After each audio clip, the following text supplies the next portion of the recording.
The Extreme Feast. 801 hanggang 820. Bumigay ang mga binti ni Rufus. Sa sobrang sama ng loob niya ay gusto niyang iuntog ang ulo niya sa pader para mahimatay lang siya, pero wala siyang lakas ng loob na gawin iyon. Kapag nabayaran mo na ang Palmer Group para sa aming pagkawala, wala na kaming utang sa isa't isa. Kung hindi, mananatili lang ako dito. Tumayo si Ethan at pumunta sa ref sa sulok.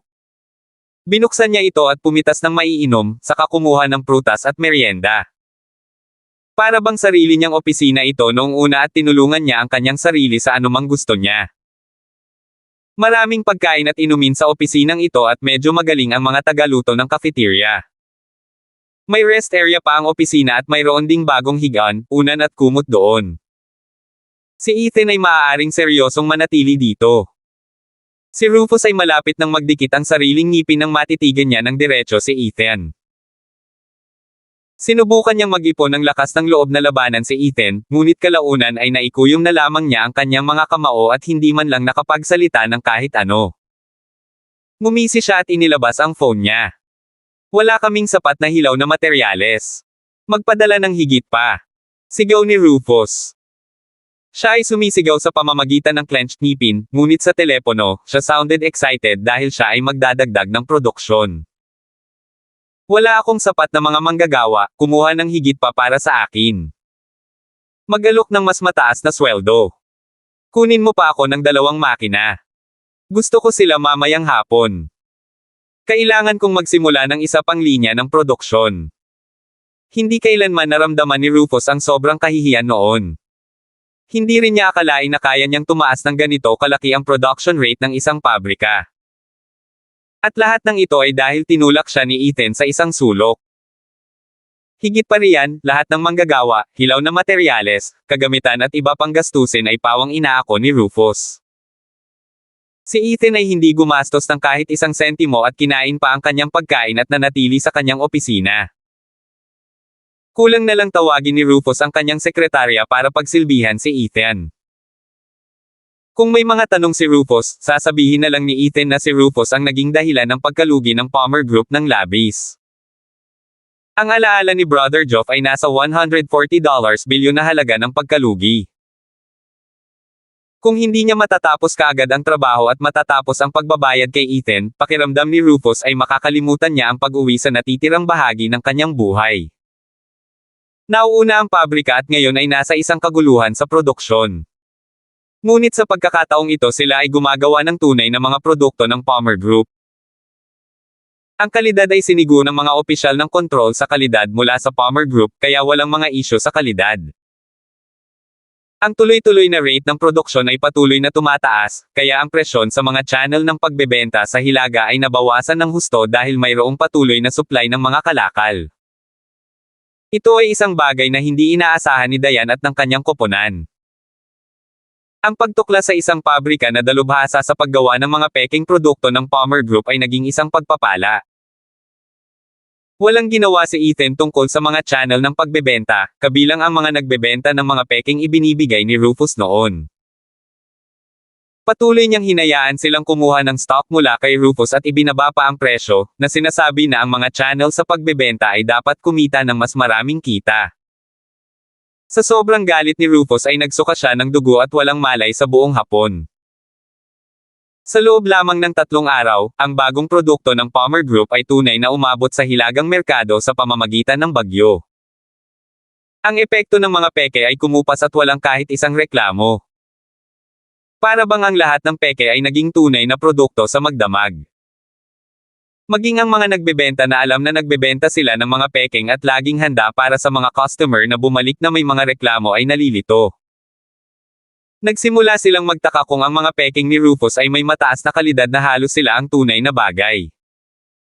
Iyon ay magiging masyadong hindi kapanipaniwala. Samantala, sa bahay ni Cheryl, mas maganda ang mood ngayon ni Matthew. Itinigil ng pabrika ang paggawa ng mga produkto ng L'Oreal at ngayon ay gumagawa na lamang ito ng mga peking produkto ng Palmer Group. Marami na kaming naibenta sa palengke, ang ulat ng isang nasa katanghaliang gulang na lalaki kay Matthew. Sa nakalipas na 2 araw, humingi sa akin si Rufus ng malaking halaga ng hilaw na materyales at mga manggagawa. Gusto pa niya ng dalawa pang makina. Sa tingin ko ay gagawa siya ng pagpatay sa oras na ito. Cletus Cheryl, maganda ang ginawa ng anak mo sa pagkakataong ito. When this matter is settled, I'll grooming him further, tumango si Matthew. Paano ang Palmer Group? Ano ang reaksyon nila? Gumawa sila ng pampublikong anunsyo upang sabihin na kinokondena nila ang aming mga aksyon, malamig na tumawa si Cletus Cheryl. Pero hindi nila alam kung sino ang nasa likod nito kaya hindi nila alam kung sino ang kinukondena nila. Anong biro? H-A-H-A-H-A-H-A. Hinampis ni Matthew ang mesa at humagalpak din ng tawa. Deserve nila ito. Maaari nilang ituloy at kondenahin tayo sa lahat ng gusto nila. Sabihin kay Rufus na pataasin ang produksyon at tiyaking ang buong Hilaga ay binabaha ng mga peking produkto ng Palmer Group. Gusto kong masira ang reputasyon ng Palmer Group. Kabanata 802. Puno ng mali siya ang mukha ni Matthew Cheryl. Ito ay talagang malisyosong taktika. Sa sandaling ang Hilaga ay binaha ng walang anuman kundi ang mga peking produkto ng Palmer Group, ang produktong ito mismo ay napahamak. Masisira rin ang branding ng Palmer Group kasama nito. Sino ang magtitiwala sa isang tatak na mayroong napakaraming peking mulutang sa merkado? Siya ay namuhunan ng kaunti. Ang hilaw na materyales sa paggawa ng mga peking ito ay nagkakahalaga na sa kanya ng ilang milyon kada araw. Ngunit hanggat ito ay magiging sanhi ng pagbagsak ng Palmer Group, naramdaman niyang sulit ito.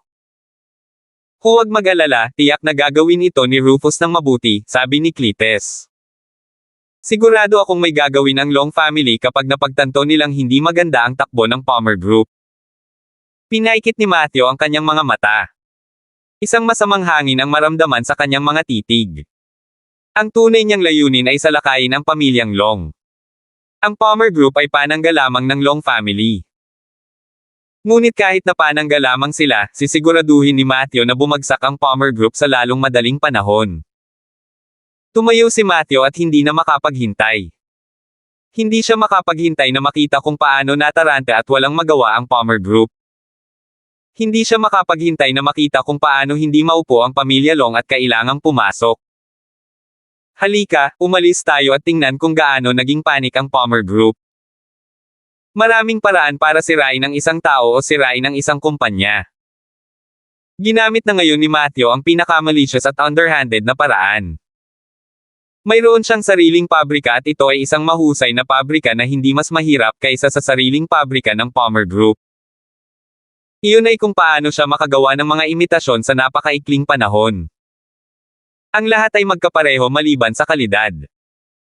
Sa katunayan, sinadya niyang gawing napakahina ang kalidad at naglalaman ito ng mga lason na nakakapinsala sa mga customer. Ang negatibong epekto at kahihinatnan ng mga peking sa merkado ay sasagutin ng Palmer Group. Ngunit ang tunay na magdurusa sa pagkalugi ay ang pamilyang Long. Pinag-isipan ng mabuti ni Matthew ang lahat. Hindi niya akalain na uupo lang ang pamilyang Long at panoorin ang Palmer Group na nawasak. Ngunit maglalakas loob ba ang pamilyang Long na aminin na lihim nilang sinusuportahan ang Palmer Group sa lahat ng ito? Hindi sila maglalakas loob. Hindi na hinintay ni Matthew na lumabas ng bahay. Nagtungo sila ni Cletus sa isa sa mga pinakaabalang mall sa bayan. Pumasok sila sa mall at tinungo ang beauty and cosmetic section. Mula sa malayo, natatanaw na nila ang mahabang pila na naghihintay para bilhin ang produktong ito. Nagmukha itong baliw.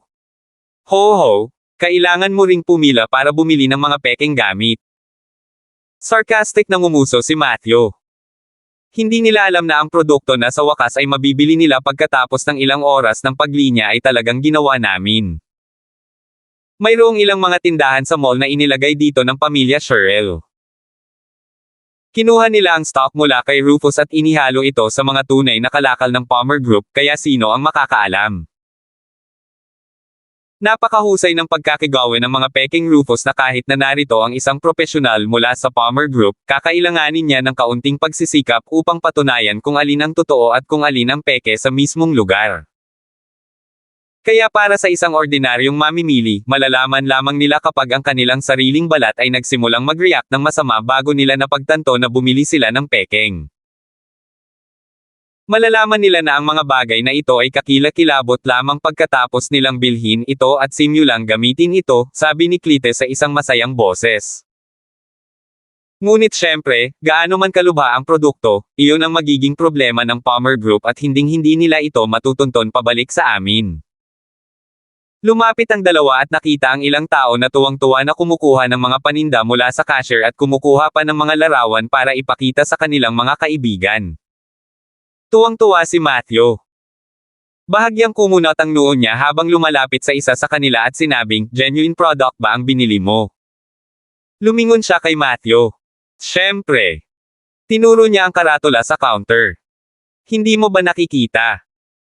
Sinasabi nito na sila ay isang opisyal na tagapamahagi. Sa palagay ko ay hindi iyon totoo. Biglang sagot ni Matthew ng malakas.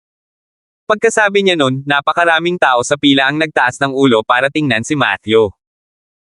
Hindi nila alam kung narito ba siya para manggulo o may iba pang mali sa kanya. Sir, huwag po kayong magsalita ng mga ganyan.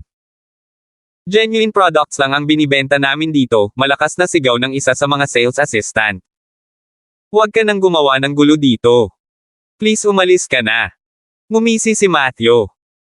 Nang makita niya ang reaksyon ng sales assistant, natitiyak pa niyang ang partikular na tindahang ito ay may mga produkto mula kay Rufus at pinaghalo ang peke at tunay na mga produkto.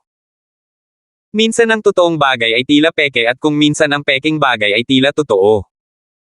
Napakadaling lokohin ang mga hanggal na mamimiling ito. O talaga? Biglang kinuha ni Matthew ang isang bote ng produkto at itinaas ito. Sinasabi ko sa inyong lahat, walang tunay na produkto ng Palmer Group sa merkado. Walang paraan na makukuha mo ang iyong mga kamay sa mga tunay na produkto. Kabanata 803.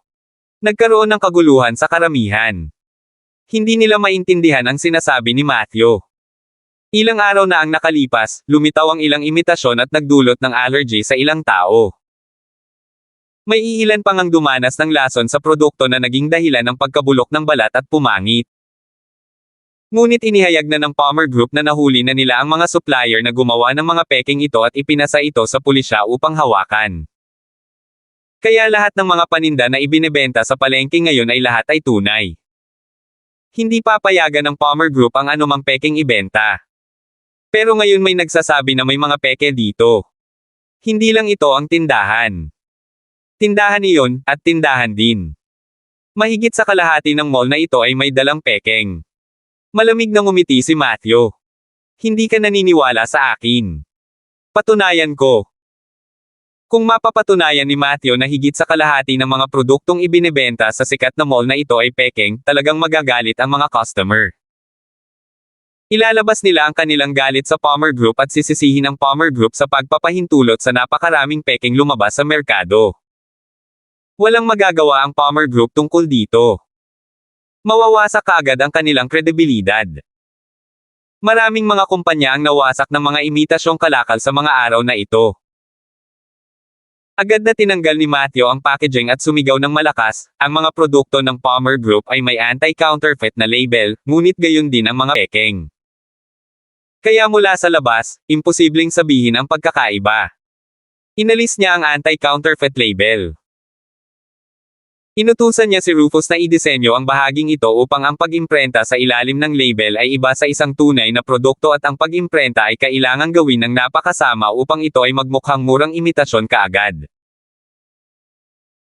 Kaya nakikita mo, ang mga tunay na produkto ng Palmer Group ay magkakaroon ng isang anti-counterfeit na label na nakatago dito mismo at ang pagpiprint sa ilalim nito ay laser-coded, habang ang mga imitasyon ay magkakaroon ng parehong print na naka-stencil sa mababang kalidad na tinta.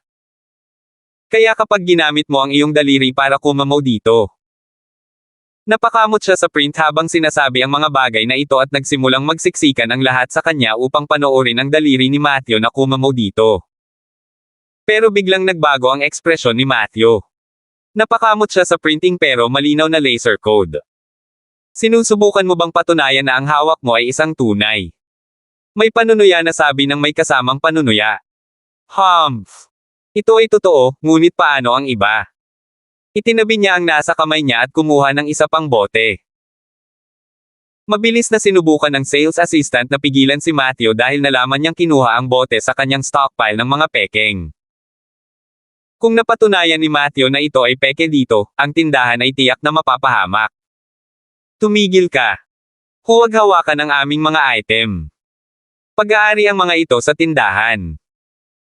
Sinubukan ng sales assistant na bawiin ang bote ngunit hinaranggan siya ni Cletus at sinabing may malamig na ngiti, bakit, na konsensya. Kumuha siya ng makapal na balumbon ng pera at inihagis sa counter. Binibili ko ang mga bote na ito. Lahat. Malakas na sigaw ni Cletus.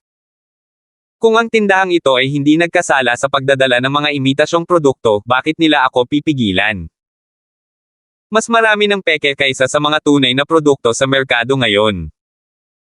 Sinadya ito ng Palmer Group dahil gusto nilang kumita at wala silang pakialam sa mga mamimili. Maaari mong subukang scratching ang pagprint sa iyong sariling mga bote at tingnan kung sila ay tunay o hindi. Dahan daw ang pinunit ni Matthew ang packaging at pinagmasdan ang mukha ng sales assistant na unti-unting namutla. Para siyang hinatulan ni Matthew ng kamatayan at nag-e-enjoy sa kanyang dying process. Nakumbinsi ang mga tao at lahat sila ay nagsimulang buksan ang packaging upang subukan sa kanilang sarili kung ang produktong binili nila ay isang tunay o hindi.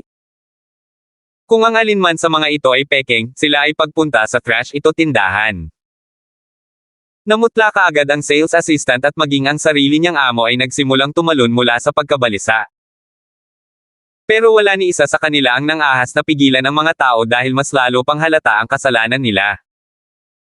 Pinunit ni Matthew ang anti-peking label sa pangalawang bote na ito at nagsimulang kumamo. Tinitigan niya ito ng husto dahil naghihintay siyang mapanood ang nakakalokong printing na mawala gamit ang kanyang mga daliri. Pero, tuluyan na siyang natulala sa kanyang nakita. Paano? Paano ito nangyari? Ang isang ito ay isang tunay na bote din. Imposible iyon. Paano magiging isang tunay na produkto din ang isang ito?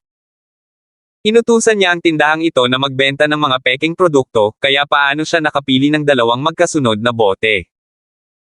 Galit na galit si Matthew at sinimulang kunin ang iba pang bote sa counter na parang nabaliw. Ipinagpatuloy niya ang pagtanggal ng mga anti-peking label at sinubukang scratching off ang pagprint, ngunit sa huli, ang bawat bote ay isang tunay na produkto. Muntik na siyang mag-collapse. Ito ay tunay. Akin ay. Ang akin ay genuine din. Baliw ba ang lalaking ito o ano? Sok! Napunit ko talaga ang packaging, salamat sa kanya. Lahat ng bote sa kamay natin ay genuine. Nandito yata ang lalaking ito para manggulo. Boss, hindi mo ba papatulan itong Gurk hanggang mamatay? Kabanata 804. Si Matthew at Cletus ay parehong nalilito ngayon. Tumayo silang dalawa roon at tiningnan ang 30 o 40 na bote na kanilang nasubok, at nalaman nilang lahat sila ay tunay na produkto. Ngayon ang dalawa sa kanila ay mas mukhang narito upang sabihin sa mga tao na ang merkado ay napuno ng mga tunay na produkto at hindi peke. Imposibleng gayahin ang mga produkto ng Palmer Group. Galit na galit ang mga customer sa paligid nila. Pakiramdam nila ay niloko sila ng dalawang matandang ito at pinalibutan nila ang dalawa. So, how are we supposed to settle this matter?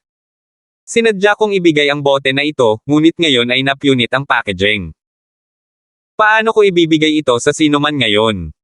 Kayong dalawang matanda. Manatili lang sa bahay at maglaro ng chess o kung ano paman. Bakit ka pumunta dito para manggulo? Anong gagawin ko sa hindi nakabalot na bote na ito? Bloody hell, binili ko to para sa girlfriend ko. Kung sa huli ay iniisip niyang kinuha ko ito sa ibang lugar, papatayin ko kayong dalawa. Napapalibutan sina Matthew at Cletus at hindi sila makatakas. Nagalit ang ilang tao sa karamihan at mukhang sasampalin sila. Babayaran ko kayong lahat. Babayaran kita. Gagawin ba iyon? Agad na naglabas si Cletus ng isang balumbon ng pera at isa-isang binayaran ang galit ng mga tao bago sila tuluyang binitawan ng mga tao. Mas pangit ang ekspresyon ni Matthew kaysa kumain siya ng patay na daga. Sa sobrang galit niya ay nanginginig ang buong katawan niya. Ano ang nangyayari? Bakit nandito pa kayong dalawa? Mahihirapan ka pa ba dito? Nakita ng sales assistant na nakatayo pa rin ang dalawa sa harap ng tindahan. Nagawa na niyang sabihin sa kanila ng may kumpiyansa. Kung hindi kayo umalis ngayon, tatawag ako ng mga pulis. Malakas na sinampal ni Matthew sa mukha ang sales assistant. Tawagan mo ang boss mo dito ngayon din. Sa sobrang galit ng amo ay gusto niyang sumigaw pabalik kay Matthew, ngunit nawalan siya ng lakas ng loob na gawin iyon nang makita niya kung gaano kaagresibo at kabangge si Matthew. Anong sinusubukan mong gawin? Ako ay mula sa pamilya Sherrill. Tinitigan ng masama ni Matthew ang amo at sinabi sa kanya kung sino siya. Namutla agad ang mukha ng amo. Siyempre alam niya kung sino ang pamilya Sherrill. Boss niya iyon. Alam din niya na ang mga imitasyon ay nagmula sa pamilya Sherrill, at alam niya kung ano ang sinusubukang gawin ng pamilya Sherrill sa mga kalakal na ito. Hindi niya inaasahan na may lalabas dito sa pamilya Sherrill. Halika dito. Galit na galit si Matthew. Hindi mo ba itatabi ang mga ito? Ang lahat ng ito ay mga tunay na produkto, kaya bakit mo ito ibinebenta? Kung narinig ng mga customer na iyon ang mga salitang ito kanina, maaaring makalimutan ni Matthew ang pag-alis sa mall na ito.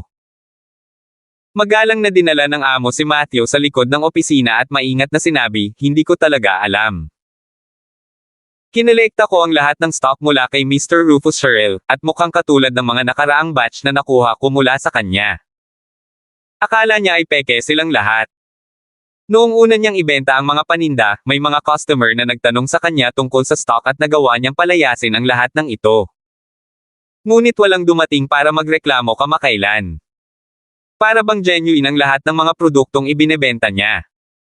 Pero alam niyang pinaghalo niya ang mga genuine sa mga peke, kaya swerte lang kung alin ang nakuha mo. Paano magiging tunay ang mga paninda ni Rufus? Single ni Matthew. Kung manggahas kang magsinungaling sa akin, sisiguraduhin kong hindi ka na makakaligtas sa norte. Nagsimulang manginig sa takot ang amo habang mabilis na depensahan ang sarili, galing talaga kay Rufus lahat ng stock ko. Tingnan mo, narito ang isang kahon na ngayon ko lang natanggap. Sinabi pa ni Mr. Sherrill na maaari naming bawasan ang mga benta at ang mga ito ay naibenta sa akin sa 70% lamang ng presyo ng gastos. Ano ang sinabi mo? Sinulyapan ni Matthew si Cletus at agad nilang binuksan ang box para tingnan. Ang bawat bote ay tunay. Lahat sila ay tunay na produkto. Masama ang ekspresyon ni Cletus at hinawakan niya ang kwelyo ng amo. Mas mabuti pang sumama ka sa akin. Sigurado ka bang lahat ng ito ay nakolekta mula kay Rufus? I swear nagsasabi ako ng totoo. Napaluha ang amo. Kinuha ko ang lahat ng ito mula sa kanya sa 70% lamang ng presyo ng gastos. Naisip ko na normal lang na mura dahil peke sila, pero hindi ko inasahan na totoo sila. Ang amo ay kumita ng maayos. Ang kanyang presyo ay mas mababa kaysa dati ngunit siya ay nagbebenta ng mga ito sa parehong presyo bilang isang tunay na produkto. Ang natalo ay si Rufus at ang kanyang pamilya, ang manufacturer. Nagsimulang maramdaman ni Matthew na may mali. Ang kanyang ekspresyon ay mukhang mas nastier kaysa dati. May nangyaring mali sa pagtatapos ni Rufus. Agad na tumayo si Matthew. Kung hindi pa rin niya napagtanto kung ano ang mali, tiyak na siya ay tanga. Punta tayo sa pabrika. Sinabi niya kay Cletus na tumawag ng 100 ng mga mahusay na mandirigma kasama. Masama ang pakiramdam niya na may nangyari sa pabrika. Kabanata 805. Si Rufus ay humihingi ng pera, hilaw na materyales at lahat ng uri ng iba pang mapagkukunan. Ang pamilyang Sherrill ay naglagay ng maraming pera sa proyektong ito, at kung nagbebenta lamang sila sa 70% ng kanilang presyo ng gastos, kung gayon sila ay nalulugi ng higit sa $3 milyon sa isang araw. Ilang araw pa lang pero halos $20 milyon na ang nawala sa pamilya Sherrill. Ito ay hindi gaanong pera para kay Matthew, ngunit kung pareho niyang nawala ang perang ito at nag-ambag pa nga sa pagbebenta ng Palmer Group, kung gayon siya ay mamamatay sa pagsusuka ng labis na dugo. Lalong nagalit si Cletus. Siya ay umaasa na si Rufus ay maaaring gumanap ng maayos sa pagkakataong ito at makuha ang pabor ng padre de pamilya upang siya ay bumangon sa pamilya. Hindi siya makapaniwala na kayang guluhin ni Rufus ang isang simpleng bagay na tulad nito. Hindi niya sinira ang reputasyon ng Palmer Group. Sa halip, gumawa siya ng napakaraming stock para sa Palmer Group at ginamit pa niya ang mga materyales na ibinigay ng pamilyang Sherrill. Hindi katakataka na ang Palmer Group ay patuloy na nagdaragdag ng kanilang mga aktibidad na pangpromosyon at ang rate ng kanilang muling pagdadagdag ng stock ay tumaas ng husto. Kaya palihim nilang ginagamit ang pabrika ng pamilyang Sherrill. Dinala ni Matthew ang mga lalaki sa pabrika. Bago sila pumasok sa gate, naririnig na nila ang ingay ng gamit. Ito ang mga bagong makina na nagkakahalaga sa kanya ng ilang milyon at naipadala at na-install sa pinakamataas na bilis. Ngayon, ang mga makinang ito ay ginagamit sa kanilang pinakamataas na rate ng produksyon, gumagana ng 24 na oras sa isang araw, at maaari itong gumawa ng sapat upang matustusan ang halaga ng mga order sa ilang lungsod sa loob lamang ng isang araw. Pumasok ka. Madilim ang ekspresyon ni Matthew habang papasok sa pabrika. Nakita niya ang packaging na nakaprint na may logo ng Palmer Group, ngunit hindi niya masabi sa isang sulyap kung ito ay totoo o peke. Kaagad siyang pumili ng ilan para scratch sa printing sa ilalim ng anti-counterfeit label. Nang makita niyang naka-laser code silang lahat, nanginginig ang katawan niya. Matthew, huwag kang masyadong mabalisa, baka tinaasan pa ni Rufus ang kalidad ng mga peke niya para mas magmukhang totoo kaysa dati. Kaya ang packaging ay mukhang totoo ngunit ang produkto mismo ay tiyak na peke. Mabilis na sinubukang ipaliwanag ni Cletus. Dalhin ang produkto sa akin at subukan ito ngayon din. Snarled Matthew sa pamamagitan ng clenched ngipin. Iyon ay mas mabuting mangyari kung hindi ay papatayin ni Matthew si Cletus at ang kanyang anak. Mabilis na nagdala si Cletus ng ilang sample ng produkto at kinuha ang isa sa mga technician upang subukan ito. Nang lumabas ang mga resulta, mahinahong sinabi ng technician, pasa ito sa pamantayan ng pagmamanupaktura ng Palmer Group, walang problema doon. Walang problema. Malaking problema ito. Nanginginig ang mga labi ni Matthew. Bigla niyang naintindihan ngayon. Ang buong pabrika ay gumagawa ng mga tunay na produkto para sa Palmer Group. Ang mga ari-arian ng pamilya Sherrill ay ginagamit sa paggawa ng mga kalakal para sa Palmer Group. At lahat ng ginamit nila ay binigay ng pamilya Sherrill. Kaya't walang naiambag ang Palmer Group at ginagamit ang mga mapagkukunan ng pamilyang Sherrill ng libre. Ito ay mas masahol pa kaysa sa dinaya. Humihingi sila. Ibinagsak ni Matthew ang packaging sa sahig. Para siyang mabangis na hayop na nabaliw at maging ang kanyang mga mata ay duguan. Nasaan si Rufus? Nasaan ang anak nang? Si Matthew ay nagsimulang magmura ng galit na ang mukha ni Cletus ay namutla. Hindi na hinintay ni Matthew ang paliwanag ni Cletus at nagmarcha patungo sa factory supervisor's office. Sino yun? Ang produkto ay pumasa sa pagsusuri sa kalidad at siya ay nagalit. What a weirdo, bulong ng technician habang nakatingin kay Matthew na nagmamadaling umalis na parang nakatitig sa isang baliw. Anong tinatitigan nyo? Bumalik ka na sa trabaho. Kailangan nating magtrabaho ng husto upang matiyak na ang kalidad ng pabrika na ito ay pumasa sa mga pagsusuri sa kalidad at mapanatili ang reputasyon ng pabrika na ito. Sigaw ng technician nang makitang nakatingin sa kanya ang ibang trabahador at bumalik sa trabaho. Samantala, galit na dinala ni Matthew ang mga lalaki sa opisina ni Rufus. Parang gusto niyang pumatay ng tao ngayon. Kabanata 806. Ang pamilyang Sherrill ay gumastos ng malaking halaga ng mga mapagkukunan at kahit na sumuko sa pagmamanupaktura para sa isang pangunahing tatak upang magamit nila ang kanilang pabrika sa paggawa ng mga peking maaaring magdulot ng problema sa Palmer Group. Ngunit sa isang kisap mata, nawala ang mga peke at ang pabrika ay naging pabrika para sa Palmer Group, at sa gayon ay tumaas ng husto ang rate ng muling pagdadagdag ng produkto ng Palmer Group. Ito ay kasing ganda ng pagputol ng kanilang sariling laman para pakainin ang Palmer Group. Nababaliw na si Matthew sa galit. Sino ka? Ang lugar na ito ay pinaghihigpitan, hindi mo maaaring. Ang security guard na hamarang sa daanan ni Matthew ay nasampal. Bulag ka ba? Galit na sigaw ni Cletus. Hindi mo ba kilala si Mr. Sherrill? Nasaan si Rufus? Gusto talaga niyang sakalin ang anak niya ngayon. Nagkaroon ng malaking problema si Rufus sa pagkakataong ito. Siya at ang kanyang anak ay maaaring mapalayas pa sa pamilya at maparusahan ng husto dahil dito. Ang factory supervisor. Ang factory supervisor ay nasa opisina. Napahawak sa mukha ang security guard at nanginginig. Hindi niya inaasahan ang isang malaking shot na tulad ni Matthew na darating sa maliit na pabrika na ito.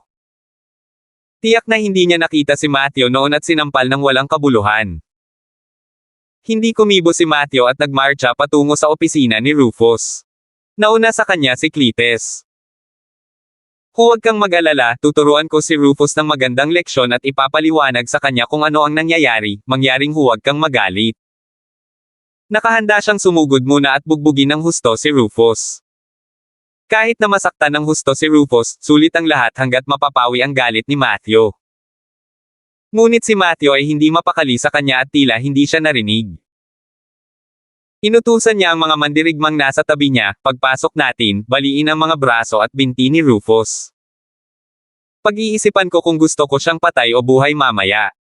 Oo, Master Shirel. Sabay-sabay na tugon ng mga mandirigma. Agad na namutla ang mukha ni Cletus. Gusto niyang humingi ng awa, ngunit paano niya iyon gagawin ngayon? Mateo. Huwag kang masyadong mag-alala, ikaw na ang susunod. Sinaman ng tingin ni Matthew si Cletus at tumahimik naman agad si Cletus. Naglakad si Matthew sa pasukan ng opisina ni Rufus at sinipa ang pinto. Rufus. Sigaw niya sa matigas na boses. You little bastard, nasaan ka na? Lumabas ka dito ngayon na. Sumigaw siya at sumugod ang mga manlalaban sa likod niya para baliin ang mga braso at binti ni Rufus. Ngunit ang taong nakaupo sa mesa ng supervisor ng pabrika ay hindi si Rufus. Nakaupo na ngayon si Rufus sa isang maliit na upuan at pinupunan ng isang kahilingan para sa isang bagong batch ng mga hilaw na materyales. Agad niyang inangat ang ulo niya nang marinig ang ingay. Tito. Namutla ang mukha ni Rufus nang makita niya si Matthew. Pinilit niyang itago ang mga form sa kanyang mga kamay. Ibigay mo sa akin. Sigaw ni Matthew. Inagaw ng isa niyang kampan ang mga papel kay Rufus at ibinigay kay Matthew. Sa sandaling tingnan ni Matthew ang mga papel, nagsimulang tumulo ang mga ugat sa kanyang noo. Talagang naglakas loob ka pa ring humingi ng pera at hilaw na materyales. Galit na pinunit ni Matthew ang mga papel at nagmura ng malakas, ikaw na munting anak ng aso.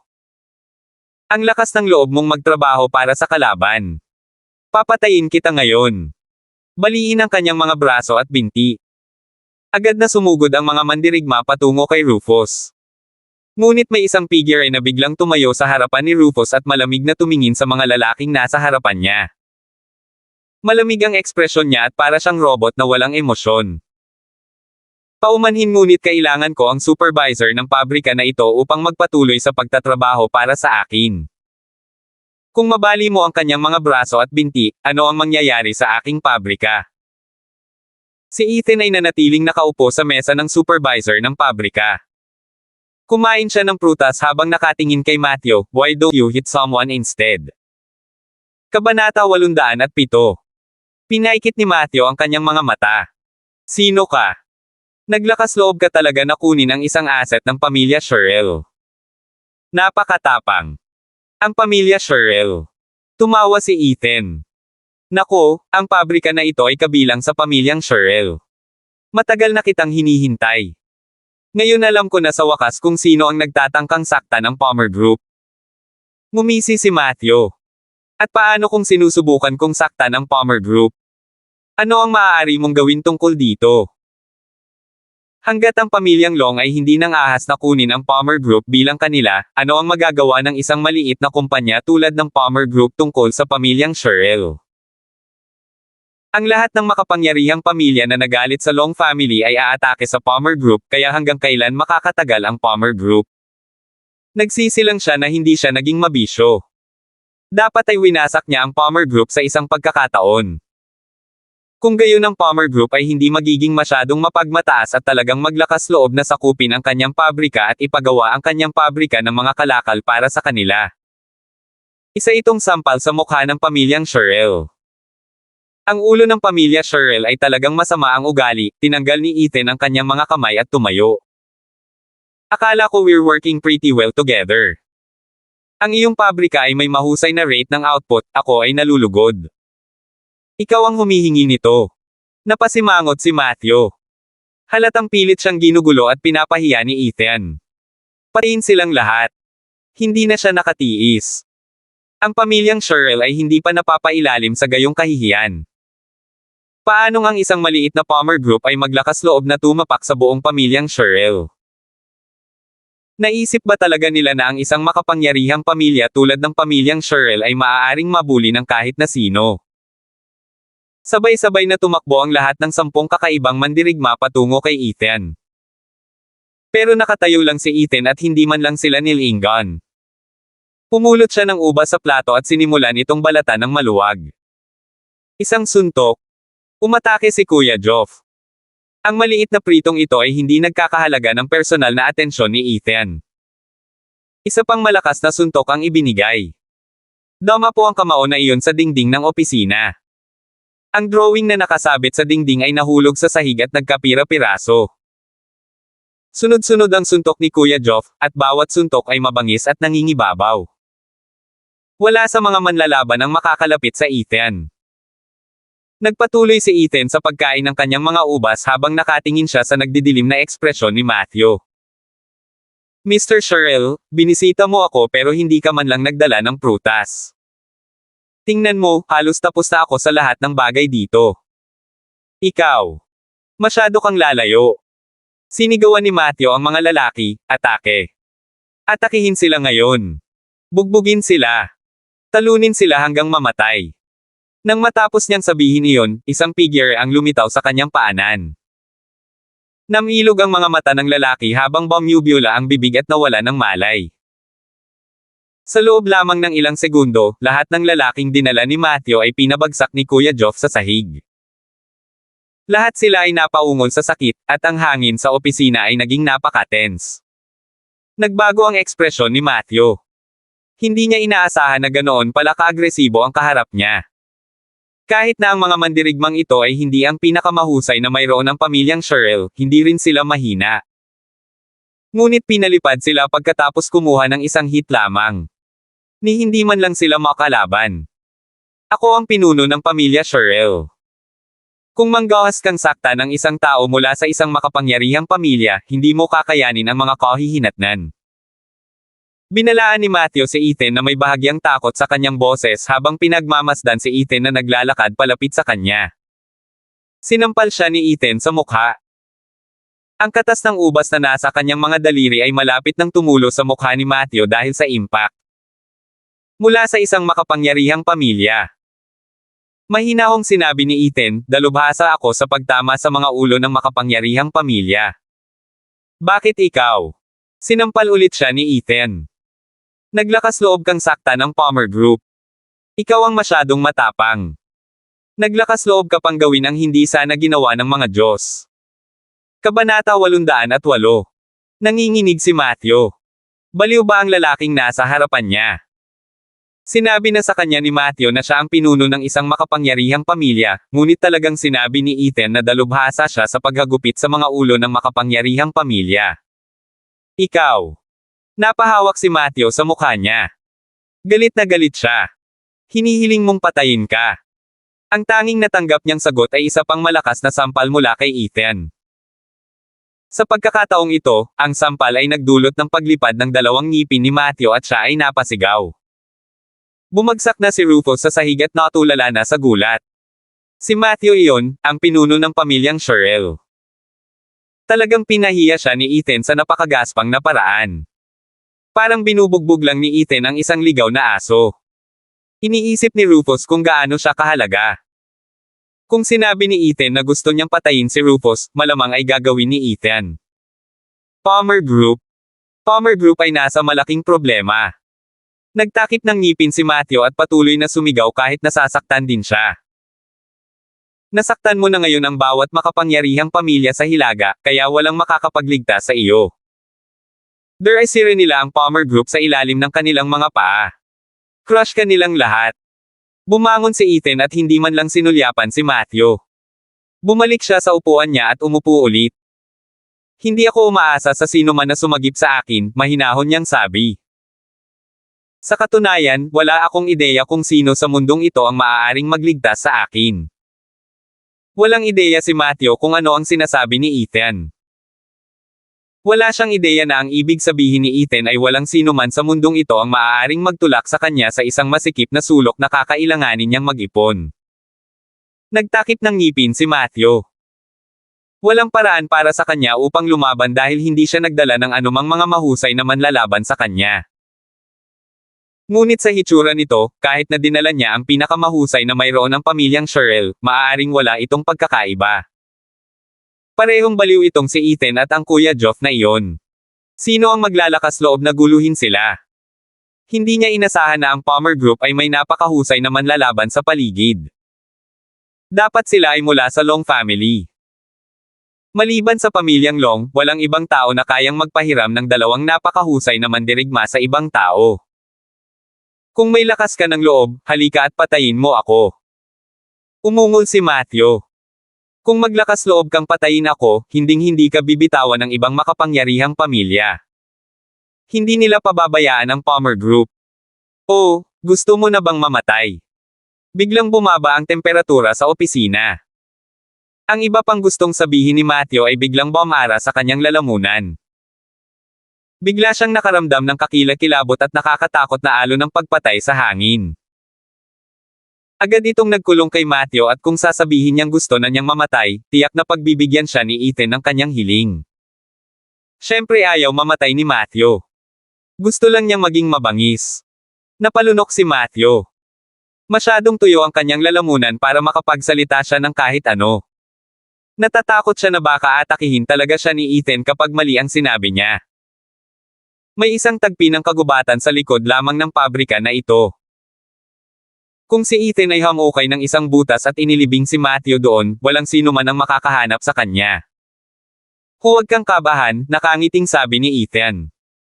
Ngunit hindi na nakahinga ng maluwag si Matthew. Bigla siyang nagsisi sa ginawa niyang demonyo. Hindi kita papatayin. Ang pabrika ay nangangailangan ng mas maraming manggagawa sa ngayon, kaya kahit na magdagdag ng isa pa ay nakakatulong pa rin.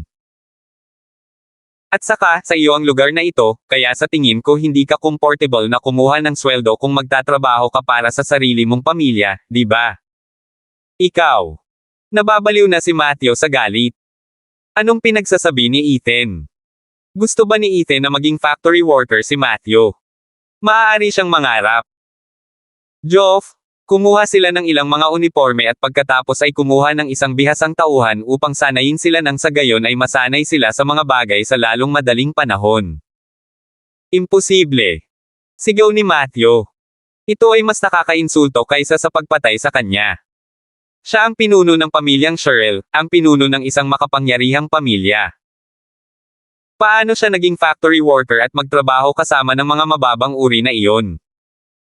Mas gugustuhin niyang baliin na lang ni Ethan ang kanyang mga paa. Pero hindi pinansin ni Ethan ang sinabi niya. Kalmado siyang nagpatuloy, inaasahan kong magtrabaho ka sa parehong antas ng pagganap tulad ng iba pang mga manggagawa. Kung hindi ka gumawa ng magandang trabaho, paparusahan kita ng naaayon. Ang pinuno ng pamilyang Sherrill ay dapat magpakita ng isang halimbawa, kaya ang aking pamantayan ay magiging mas malupit kaysa sa iba. Kung hindi siya gumawa ng magandang trabaho, baliin ang kanyang mga buto. Kabanata 809. Hindi na nagsalita si Matthew. Nanginginig ang buong katawan niya at namumula ang mga mata niya. Kailanman ay hindi pa siya nakaramdam ng labis na pagpipigil at galit. Malinaw na ginagawa ni Ethan ang lahat para ipahiya siya. Oo, Big Boss. Hindi nagabalang maging magalang si Kuya Geoff. Agad siyang kumuha ng uniforme ng mga tauhan at ibinato iyon sa kanila. Isuot mo ang mga ito. Malamig ang boses niya at walang nararamdaman. Si Matthew ay hindi nang ahas na magprotesta. Kung nang ahas siyang mamatay, hindi siya mabubuhay ngayon. Ikaw. Pagsisisihan mo ito. Galit niyang dumura. Ngunit hindi na lang siya pinansin ni Ethan at nagpatuloy sa pagkain ng kanyang prutas. Dinala sila ni Brother Geoff sa pangunahing lugar ng pabrika at humanap ng staff na magtuturo sa kanila ng proseso. Kung sino man ang hindi nagbigay pansin o hindi seryoso sa gawain, sisiguraduhin ni Brother Geoff na makikinig silang mabuti at gagana ng maayos. Matapos panoorin si Brother Geoff na pinuputol ang tatlong daliri ni Cletus, nagpa siya si Matthew na kumilos at hindi nang ahas na magsalita ng anuman. Ang kanyang mga mata ay namumula at siya ay umiiyak habang siya ay tahimik na nakaupo sa kahabaan ng linya ng pagpupulong at seryosong nagtatrabaho. Pakiramdam niya ay ito na ang pinakamasayang araw ng kanyang buhay. Matthew. Humagulgol si Cletus habang nakahawak sa kanyang mga daliri. Anong gagawin natin ngayon? Anong gagawin natin? Wala na silang paraan para makipag-ugnayan sa sinuman ngayon, kaya hindi sila makatawag ng sinumang mahusay na manlalaban para harapin si Ethan. At ngayon ay pinilit sila ni Ethan na magtrabaho bilang mga manggagawa sa pabrika. Hindi pa nila kinailangang gawin ang mga ganoong bagay noon. Naglakas loob ka pa bang tanungin ako? Biglang kinuha ni Matthew ang isang bagay sa tabi niya at ibinato sa ulo ni Cletus. Kung hindi dahil sa iyo at sa anak mo, naisip mo bang malalagay ako sa ganitong suliranin ngayon? Sana mapatay ko kayong dalawa. Si Rufus ay hindi nang ahas na magsalita. Tahimik siyang nagtrabaho nang nakayuko ang ulo. Ang akala niya ay nasa isang kakilakilabot na sitwasyon na siya, ngunit nang makita niya kung paano maging ang pinuno ng pamilyang Cheryl ay inutusan ni Ethan ng ganito, bigla siyang gumaan ng kaunti. Demonyo talaga si Ethan. Dahil napakatakot at napakalupit ng Palmer Group, hindi niya maintindihan kung bakit gustong pukawin ng pamilyang Cheryl ang Palmer Group. Hindi ba't mas maganda kung direkta na lang silang lumaban sa pamilyang Long? Ngunit hindi nang ahas si Rufus na magsalita tungkol dito. Gusto lang niyang matapos ang lahat ng gawain dito at papayagan siya ni Ethan. Ang taong ito ay dapat na isang tao sa kanyang salita, sinabi ni Ethan na naniniwala siya sa pagiging isang mabuting halimbawa sa iba. Ang mga makina ay patuloy na gumagana 24 na oras sa isang araw, walang tigil na paggawa ng mga produkto. Si Matthew at ang kanyang pamilya ay nasa 12 oras na shift, at ito ay talagang pagod na si Matthew. Napakatanda na niya at hindi pa siya nagsumikap ng ganito sa kanyang buhay. May mga maitim na singsing sa paligid ng kanyang mga mata. Halos hindi maimulat ni Matthew ang kanyang mga mata at manhid siya sa lahat ng nasa paligid niya. Ipinagpatuloy niya ang gawaing pag-iimpake na parang robot at hindi man lang namalaya na marami na palang tao ang nakatayo sa paligid niya. Nagulat si Matthew sa tunog ng shutter ng kamera at isang maliwanag na flash. Lumingon siya na may nakitang estranghero na may hawak na kamera at humahampas sa kanya. Ang pinuno ng pamilyang Cheryl ay nagsagawa ng inisyatiba na makipagtulungan sa Palmer Group upang matulungan ang Palmer Group na lumawak sa hilagang merkado. Siya ay personal na nagtrabaho sa linya ng pagpupulong ng pabrika, napakaganda. Biglang natarante si Matthew nang marinig ang mga salitang ito. Kalokohan. Huwag magbulalas ng kalokohan. Wala akong planong magtrabaho sa Palmer Group. Kalokohan yan. Gusto niyang tumayo, ngunit namamanhid na ang kanyang mga paa at hindi na siya makatayo. Iyan ang headline. Kaya mo bang isulat ng maayos ang artikulo? Hindi pinansin ni Ethan si Matthew at nagpatuloy lang sa pakikipag-usap sa reporter na nasa tabi niya ang kamera. Kuya Ethan, huwag kang mag-alala, dalubhasa ako sa pagsusulat ng mga advertorial. Kinagat ni Ethan ang mansana sa kanyang kamay at tumango. Iyan ay mahusay, inaasahan kong basahin ito. Kabanata 810. Iwan mo sa akin. Tumakbo ang reporter, dala ang kamera at hindi siya masundan ni Matthew. Mapapanood lang niya ang mga litrato niyang iyon at kailangan niyang panoorin kung paano siya magiging headline at magiging trending topic sa Norte. Sinusubukan mo bang ibagsak ang buong pamilya Cheryl? Tinuro ni Matthew ng daliri si Ethan at nanginginig ang buong katawan. Puno ng pait ang boses niya. Kung gagawin ito ni Ethan, iisipin ng iba na ang pamilyang Cheryl ay kakampi ng Palmer Group. Ngunit ang Palmer Group ay ngayon ang pampublikong kaaway ng Hilaga. Paano makatatayo ang pamilya Cheryl laban sa iba pang makapangyarihang pamilya? Siguradong napahamak siya. Ibagsak ang pamilya Cheryl.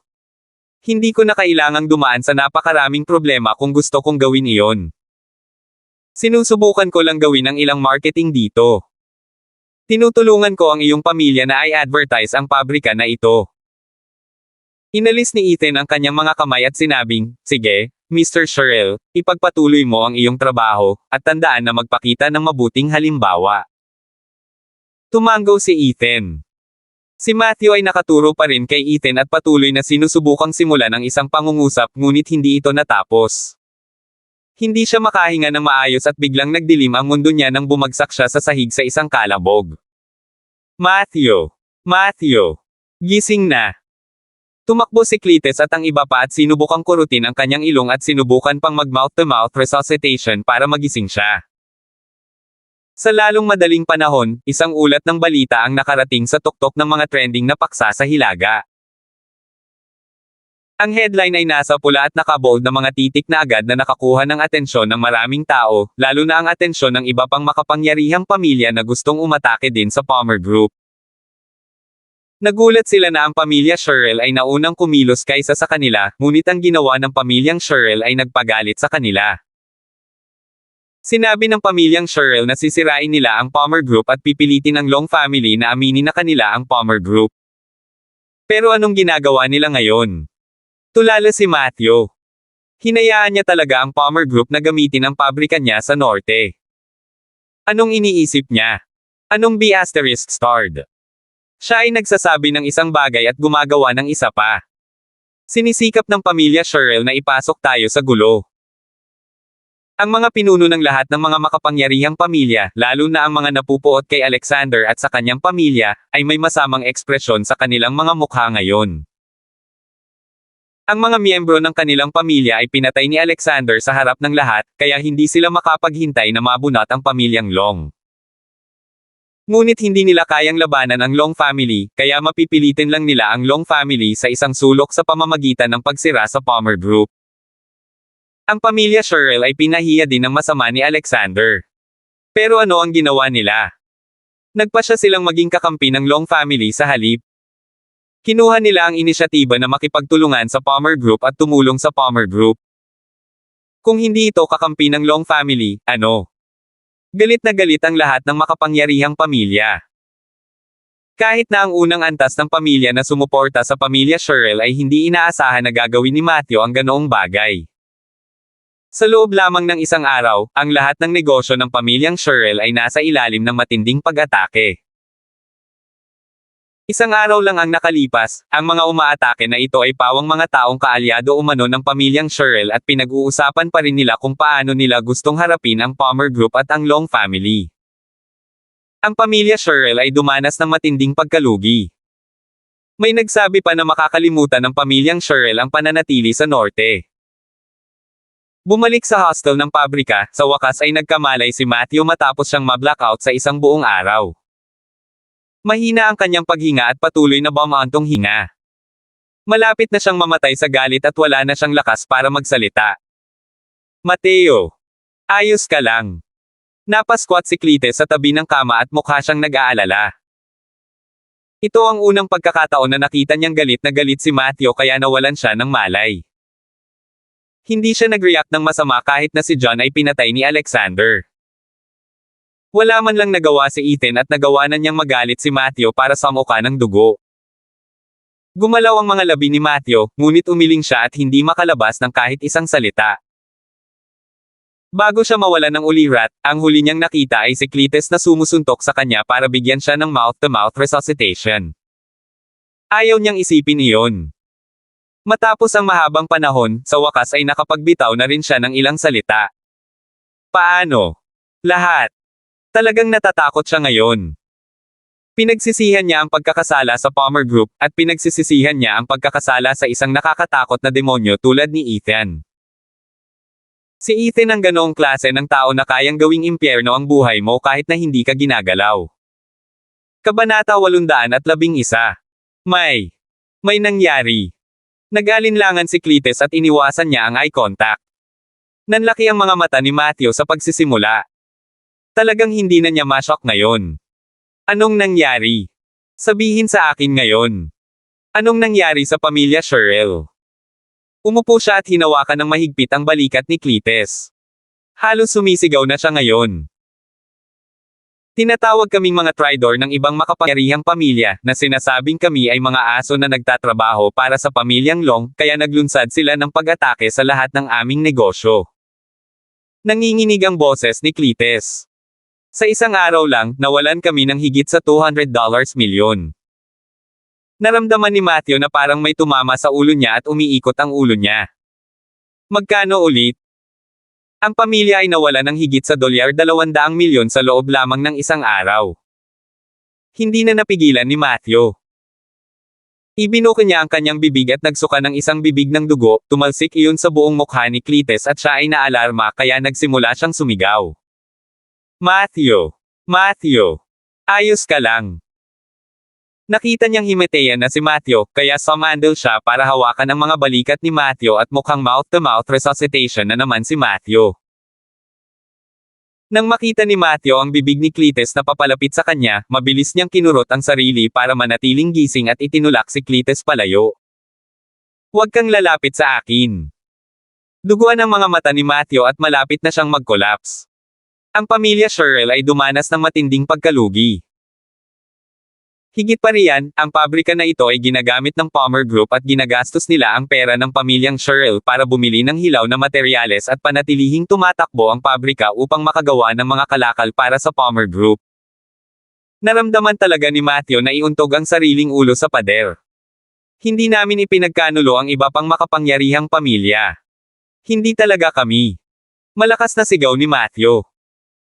Ngunit walang makarinig sa kanya, at kahit na may makarinig, walang maniniwala sa kanya. Ang artikulo ng balitang iyon ay sapat na upang mawala ang lahat ng kredibilidad ng pamilya Sherrill.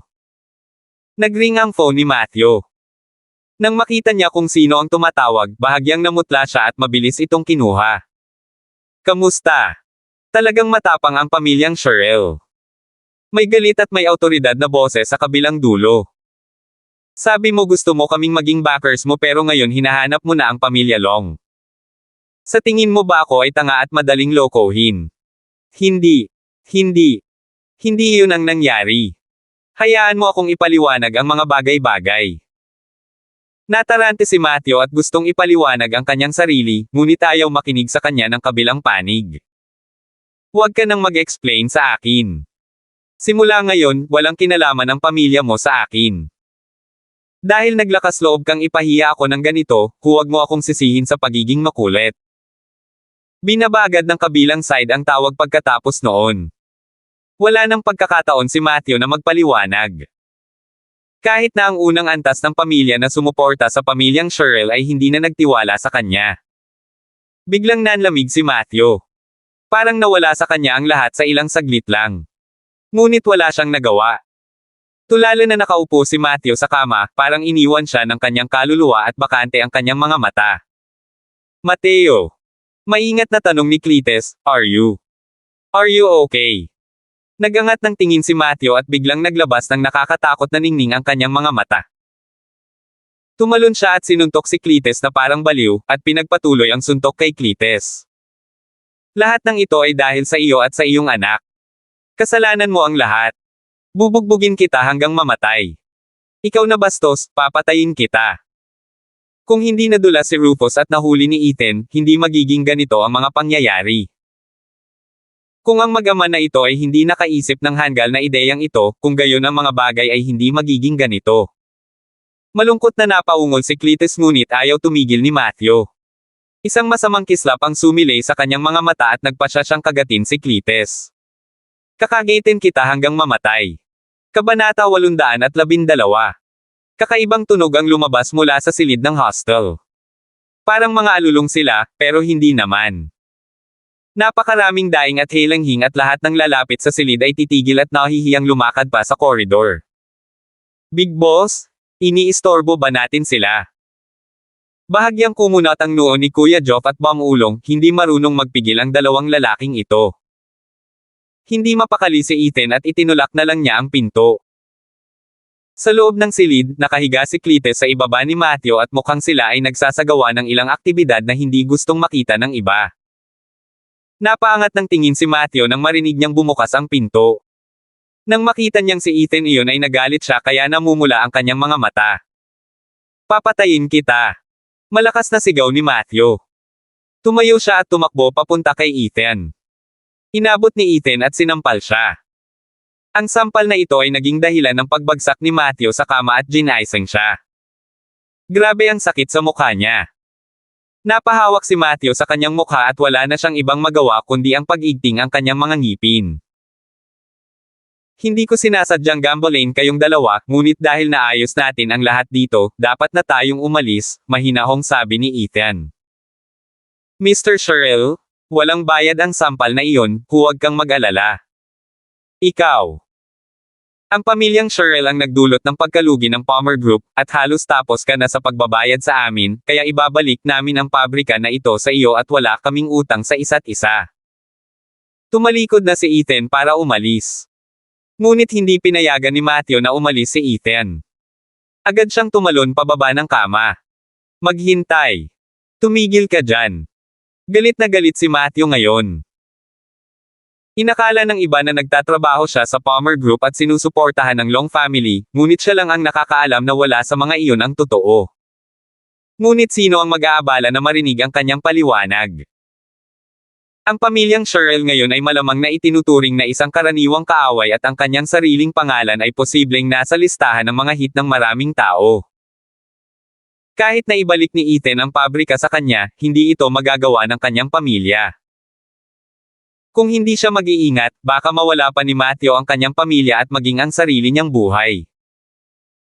Kahit ang unang tier na pamilya na sumuporta sa kanya ay nagsabi na sila na maghihiganti sila at sasalakayin ang pamilya Sherrill. Kaya ano pang pagpipilian ang mayroon ng pamilyang Sherrill? Ayos lang, Mr. Sherrill. I always use my own example to convince others, so since I agreed to these terms, I will stick by them, tahimik na sagot ni Ethan. Dahil wala tayong utang sa isa't isa, hindi na kita iistorbohin pa. Binuksan niya ang pinto para makaalis at mas lalong natarante si Matthew. Tinakbo niya si Ethan at humarang sa daan sa pamamagitan ng pag-unat ng mga braso. Natatakot siya na kapag lumabas si Ethan sa pintong ito, wala nang pagkakataon para sa pamilyang Sherrill na makaligtas sa krisis na ito. Inilagay mo ang pamilya Sherrill sa ganitong suliranin at ngayon gusto mo na lang umalis. Sabi ni Matthew na nagngangalit ang mga ngipin. Para siyang asawang niloko ng asawa. Ang tono niya ay paratang at parang gusto niyang panagutin siya ni Ethan. Ang pamilyang Sherrill ngayon ay biglang naging karaniwang kaaway ng lahat ng makapangyarihang pamilya at iniisip nilang lahat na nagtatrabaho ang pamilya ko sa Palmer Group. Paano mo ito aayusin? Paano ko ito aayusin? Napatingin sa kanya si Ethan ng kakaiba. Anong kinalaman niyan sa akin? Bakit ikaw? Hindi ka pwedeng umalis ng ganyan. Hinarang ni Matthew ang pintuan sa gulat. Kahit nabugbugin mo ako hanggang mamatay, hindi kita hahayaang umalis. Wala siyang pagpipilian sa lahat. Sa sandaling umalis si Matthew sa lugar na ito, wala pang 10 minuto ay papatayin siya. Dahil akala ng iba ay suportado siya ng pamilyang Long, wala siyang pagpipilian kundi ang talagang kunin ang mga ito na suportahan siya. Kung hindi siya sinusuportahan ng Long family o pinagkakatiwalaan ng iba pang makapangyarihang pamilya, kung gayon siya ay patay na karne. Hindi tanga si Matthew. Sa mga oras na ganito, mas mabilis pa sa dati ang reaksyon niya. Kung hindi niya sinamantala ang pagkakataong ito at hahayaan na lang na umalis si Ethan, talagang napahamak ang pamilya Sherrill. Kung gayon ano ang gusto mo? Pinaikit ni Ethan ang kanyang mga mata. Bilsin mo, wala akong masyadong oras. Kailangan talagang makipagtulungan ang pamilyang Sherrill sa Palmer Group ngayon. Kabanata 813. Napuno ng galit si Matthew ngunit wala na siyang ibang magawa sa sitwasyong ito. Bukod sa pakikipagtulungan sa Palmer Group at pagkuha ng suporta ng Long family, walang ibang pagpipilian. Ang pabrika na ito. Maaari akong magpatuloy sa paggawa ng mga kalakal para sa Palmer Group, ngunit ang Palmer Group ay kailangang protektahan ang aking pamilya at huwag hayaan silang atakehin ng iba pang makapangyarihang pamilya. Pakiramdam ni Matthew ay nagdurugo ang kanyang puso. Walang ibang paraan ang pamilya Sherrill. Kung ang Palmer Group o ang Long family ay hindi handang protektahan siya, tiyak na mapapahamak ang pamilyang Sherrill. Gumawa na ng malaking kompromiso si Matthew. Kung ang pabrika na ito ay ginagamit upang gumawa ng mga produkto para sa isang pangunahing tatak, kung gayon ito ay lubos na kumikita. Ngunit kung ito ay pagmamanupaktura para sa Palmer Group, ang kita ay hindi mataas at ito ay isang peligrosong negosyo. Hindi mag-aalok si Matthew kung wala siyang pagpipilian. Ayoko, hindi inaasahang tinanggihan ni Ethan ang alok. Isang lumang pabrika lang ito at parang ayaw mong makipaghiwalay dito, kaya hindi ko ito kukunin sa iyo, umiling si Ethan. Enough of this, I'm very busy, tumabi ka muna. Ikaw. Malapit nang mahimatay si Matthew sa kanyang galit. Ayaw mo. Di ba sabi mo ayaw mo? Gusto ko lang ng 30% ng kita. Napakataas niyan, ayoko, itinulak ni Ethan si Matthew. Maghanap ka ng iba. Walang ibang hahanapin ang pamilya Sherrill. 20%. Malakas na sigaw ni Matthew kahit ramdam na ramdam niya ang pagdurugo ng kanyang puso. Mariin niyang ikinuyom ang kanyang mga kamao at pakiramdam niya ay malapit nang bumigay ang kanyang mga paa. Ito ay kasing ganda ng pagbebenta ng pabrika ng mura sa Palmer Group. Ngunit hindi tumigil si Ethan at nagpatuloy sa paglalakad palabas. Naramdaman ni Matthew na bumagsak ang kanyang puso sa ilalim ng malalim na lambak. Ibibigay ko sa iyo ang pabrika. Kailangan mo lang protektahan ang pamilya ko mula sa kamatayan. Desperadong sigaw ni Matthew. Sa wakas ay tumigil si Ed sa paglalakad at lumingon kay Matthew. Napabuntong hininga siya at parang inilagay siya sa mahirap na lugar. Dahil si Mr. Sherrill ay totoong taos puso at sabik na sabik, kung gayon ay talagang kakilakilabot sa akin na tanggihan ang iyong alok. Kung ganoon, tatanggapin ko ang pabrika. Ang pamilyang Sherrill ang magiging business partner ng Palmer Group mula ngayon. Binabati kita, Mr. Sherrill. Tumawa si Ethan at naglakad palayo. Nakatayo si Matthew sa pintuan at hindi makapaniwala sa ginawa niya. Talagang nagbigay siya ng pabrika na tulad nito sa Palmer Group. At si Ethan ay mukhang hindi siya masyadong handang kunin ito, at pumayag na kunin ito ng may pag-aatubili. Naramdaman ni Matthew ang pag-akyat ng dugo sa kanyang ulo. Hindi niya ito napigilan at ibinoka ang kanyang bibig upang mag-spray ng isang subo ng dugo, katapos ay agad na nahimatay. Mateo. Namutla si Cletus at wala siyang pakialam na binitukan siya ni Matthew kanina. Binuhat niya si Matthew at nilapit ulit ang mukha niya sa mukha niya. Mabilis na kumalat ang balita tungkol sa pamilyang Sherrill na nagtatrabaho kasama ng Palmer Group, lalo na ang bahagi tungkol sa kung paano ibinigay ng pamilyang Sherrill ang kanilang pabrika sa Palmer Group upang bigyan sila ng manufacturing plant sa Hilaga at pataasin ang kanilang rate ng muling pagdadagdag ng produkto. Nagalit ito sa marami pang iba. Walang sino mang umasa na ang pamilyang Sherrill ay makikipagtulungan sa Palmer Group pagkatapos nilang maipahayag ng malakas at mabangis na sasalakayin nila ang Palmer Group. At talagang ibinigay nila ang kanilang pabrika sa Palmer Group. Sila ay tiyak na mga traidor. Lalong lumakas ang boses ng mga gustong makabawi sa pamilya Sherrill at sirain sila. Marami pa nga ang nagpahayag na papatayin nila si Matthew at siguraduhing mawala ang pamilya Sherrill sa Hilaga. Nagkaroon ng kaguluhan sa Hilaga at marami rin ang nagulat sa kung paano madaling nakuha ng Palmer Group ang pamilya Sherrill sa kanilang panig. O ito ba ay talagang isang hakbang ng kanilang mga tagapagtaguyod, ang pamilyang Long? Samantala, nang marinig ito ni Thomas Hunt, tumawa siya ng malakas na nagsimulang sumakit ang kanyang tiyan. Ang mga taktika ng taong ito ay talagang random. Nanunuya si Thomas, ngunit ang pagmamalaki ay nakasulat sa buong mukha niya. Ang bahaging ito ay parang anak ko. Kabanata 814. Kahit na parang hindi nasisiyahan ang kanyang boses, hindi niya maitago ang saya at pagmamalaki sa kanyang mukha. Thomas coughed, ngunit napakagulo ng paraan ng paghawak nito. Talaga bang iniisip niya na madaling makitungo sa mga makapangyarihang pamilya sa Hilaga? Kahit na sinabi niya iyon, hindi makita ni Jack ang anumang senyales ng pag-aalala sa mukha ni Thomas. Tumayo siya roon at nakinig sa kung paano nagpatuloy si Thomas tungkol sa kung paano mali si Ethan tungkol dito, mali tungkol doon, hindi nagawa ng maayos ang bagay na ito, ginawa ang bagay na iyon sa sobrang pagmamadali at iba pa. Ngunit naramdaman niya na hindi pinapuna ni Thomas si Ethan. Pinupuri niya si Ethan. At proud na proud siya kay Ethan. Guro, walang sinuman sa Hilaga ang maaaring magdulot ng banta kay Young Master dahil napakahusay niya, sabi ni Jack. Dahil sa kakayahan ni Ethan, kakaunti lang sa buong mundo ang posibleng maging banta kay Ethan. At higit pa doon, si Ethan ay may isang grupo ng mga nakakatakot na subordinate tulad ni Kuya Joff. Sinulyapan ni Thomas si Jack at pinaikit ang mga mata habang nanunuya. Jack, palaging may mas malaking mundo doon, at palaging may mas mahusay kaysa sa iyong sarili. Ang laki ng mundong ito ay lampas sa iyong imahinasyon. Ang tindi at lalim ng tono niya ay kinilig si Jack. Mukhang napaisip bigla si Thomas. Parang bigla niyang naalala ang isang bagay na nakabaon sa kaibuturan ng kanyang mga alaala. Hindi pa nakita ni Jack na ganito siya. Wala siyang lakas ng loob na magsalita kung sakaling guluhin nito ang pag-iisip ni Thomas.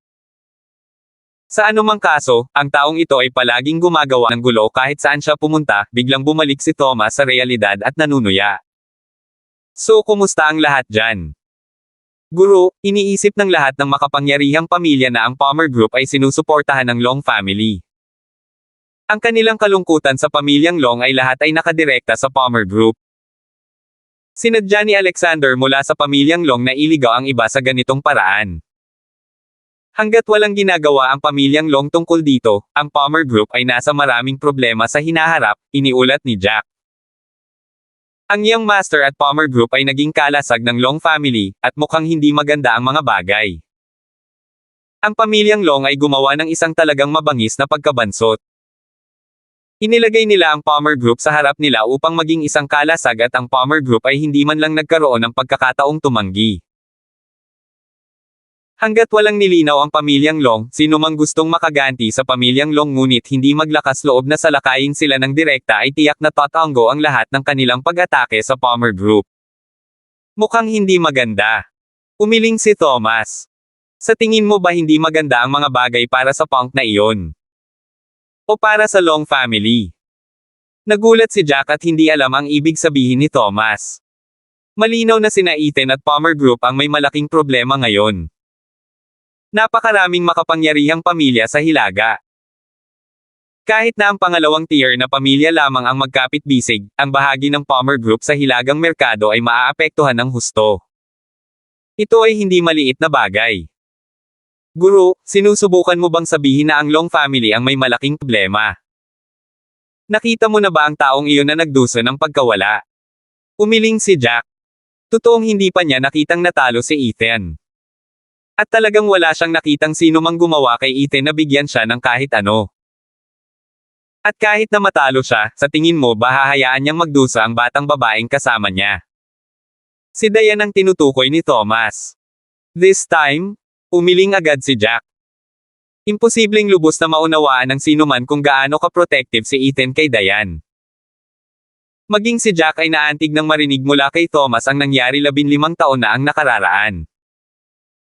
Sa ilalim ng mga sitwasyong iyon, ang ibinigay ni Diane kay Ethan ay hindi lamang isang matamis. Ito ay ang tiwala at tapang para kay Ethan na ipagpatuloy ang buhay. Hintayin mo na lang. Malaking problema ang pamilya Long, nakangiting tuwang-tuwa si Thomas.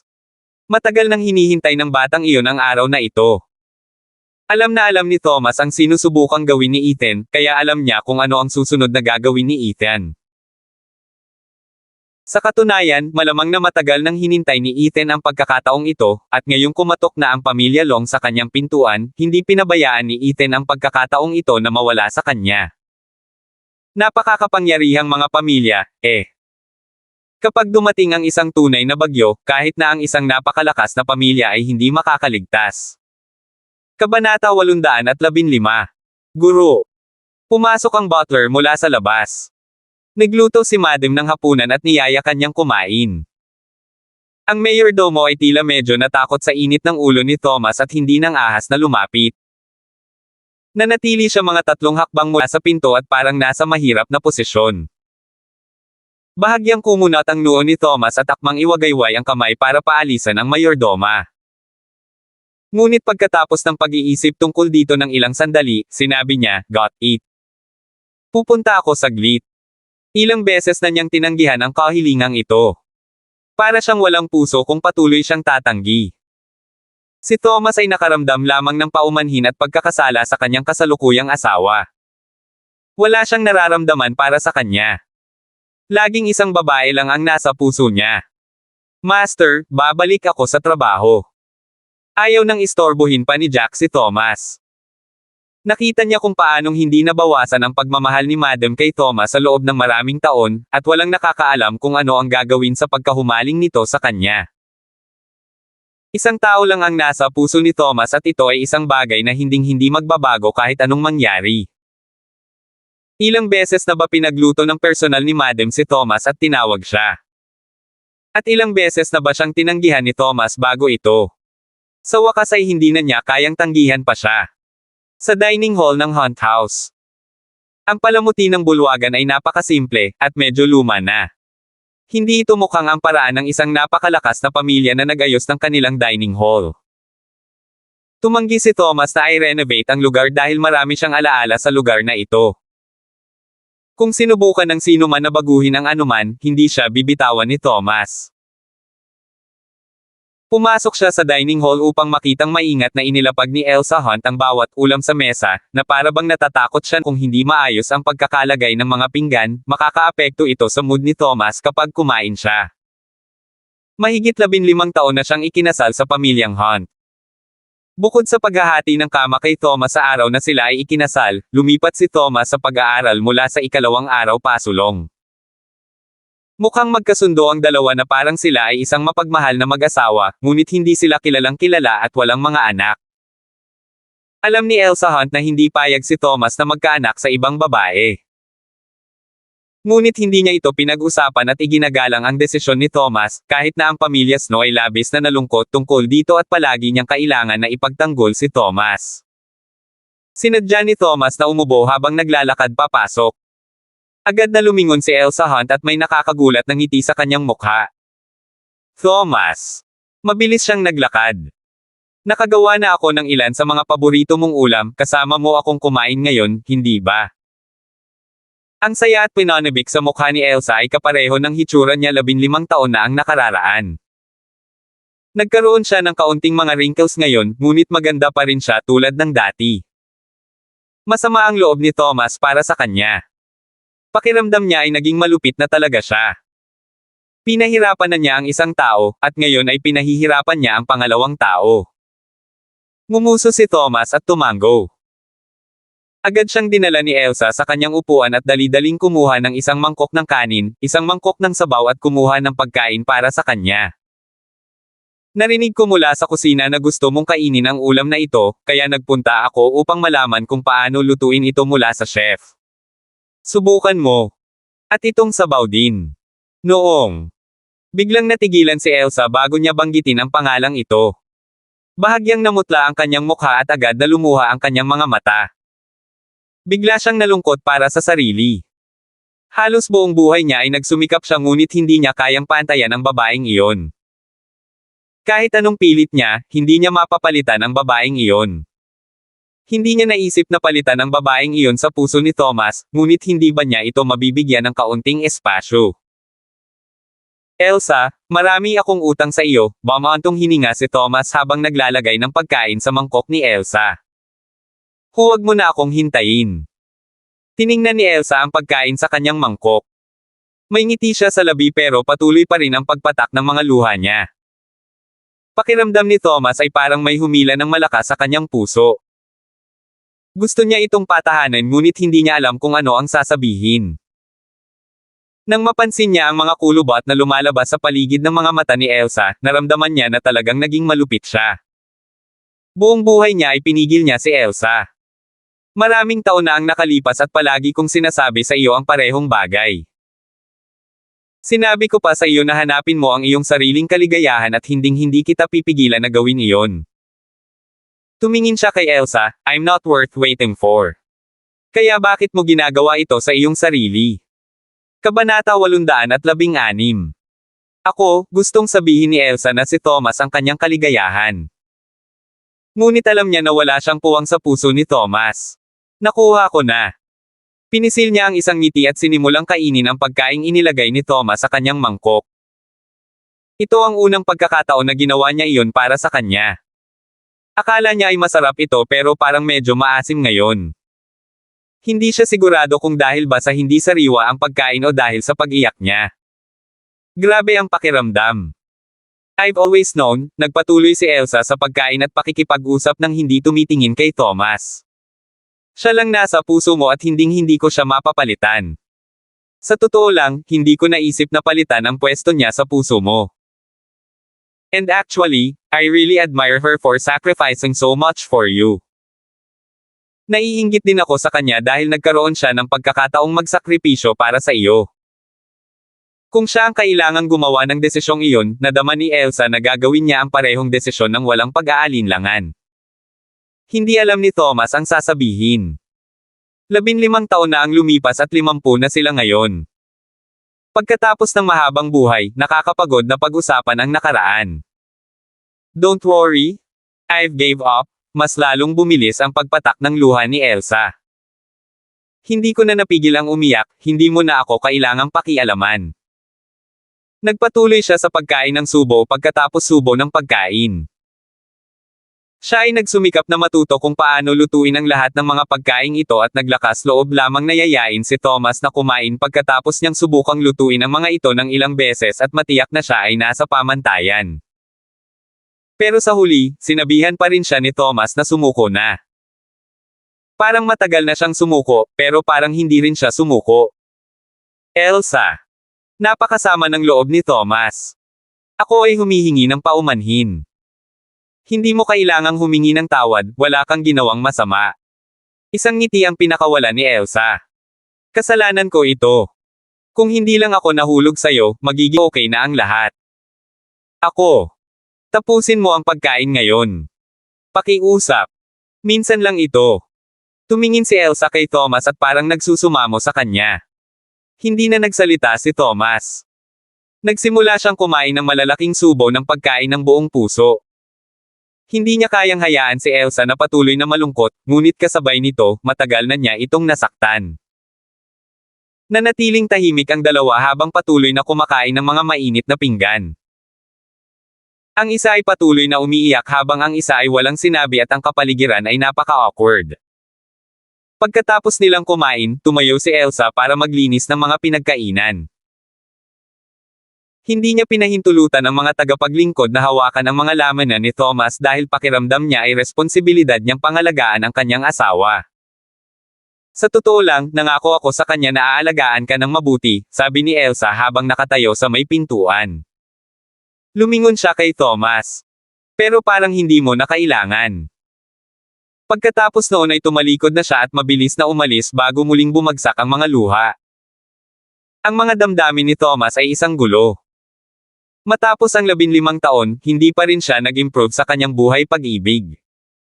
Pinabayaan niya ang isang babae, at ngayon ay nakasakit na siya ng isa pa. Bigla niyang naramdaman na kumpara kay Ethan, siya na ang pinakamasamang scumbag na nabubuhay. Ako ay naging isang masamang halimbawa bilang kanyang ama. That's why that fellow cherishes that one woman he loved so much, I suppose, mapait na tawa ni Thomas sarili. Mabuti kung ganoon. Walang hangganan si Ethan pagdating sa pag-aalaga at pagprotekta kay Diane. Talagang tinuring niya si Diane bilang pinakamahalagang tao sa kanyang buhay. Hinding-hindi niya hahayaang may mangyaring masama sa kanya at hinding-hindi niya hahayaang malungkot o mabalisa. Tila ang Thomas ng nakaraan ay isang tao rin noon. Pero kahit papaano habang lumilipas ang panahon, iba na ang nangyari. Nabubuhay akong parang hayop sa nakalipas na 15 taon. Tumayo si Thomas at bumalik sa pag-aaral. Siya ay natulog sa pag-aaral na ito sa nakalipas na 15 taon, at pinatulog si Elsa ng mag-isa sa kwarto sa loob ng 15 taon din. Sobrang tapat niya sa kanya, ngunit binaygo siya nito sa huli. Punk, mas mabuting huwag kang pumunta sa dati kong landas. Binuksan ni Thomas ang safe at naglabas ng ilang gamit sa loob. Naging matalim ang kanyang titig na para bang may mga sinag na nagmumula rito. Kung may tao sa paligid, mabigla siya kung gaano karaming pagpatay ang bumubulusok mula sa mga mata ng karaniwang kalmado at magiliw na si Thomas. Hindi mo gagawin. Kahit na kailangan kong mamatay, hinding-hindi kita hahayaang tahakin ang landas na iyon. Kabanata 817.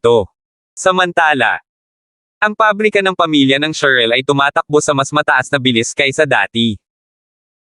5 bagong makina ang ipinadala at isang bagong linya ng produksyon ang nabuo. Pakiramdam ni Matthew ay nagdurugo ang kanyang puso dahil wala pang naiambag ni Ethan. Duguan niya ang pamilya Sherrill. Dahil magkasosyo tayo sa negosyo, hindi mo ba naisip na dapat nating hatiin ang ilan sa mga gastos? Nanggigigil ang ngipin ni Matthew at gustong sakalin si Ethan hanggang mamatay. Wala siyang kinikita at halos hindi niya mapatuloy ang pamilya Sherrill. Kung hindi ka masaya, maaari naming kanselahin ang partnership na ito, nagkibit balikat si Ethan. Magaling akong pumirma sa mga papeles sa pagkansela anumang oras.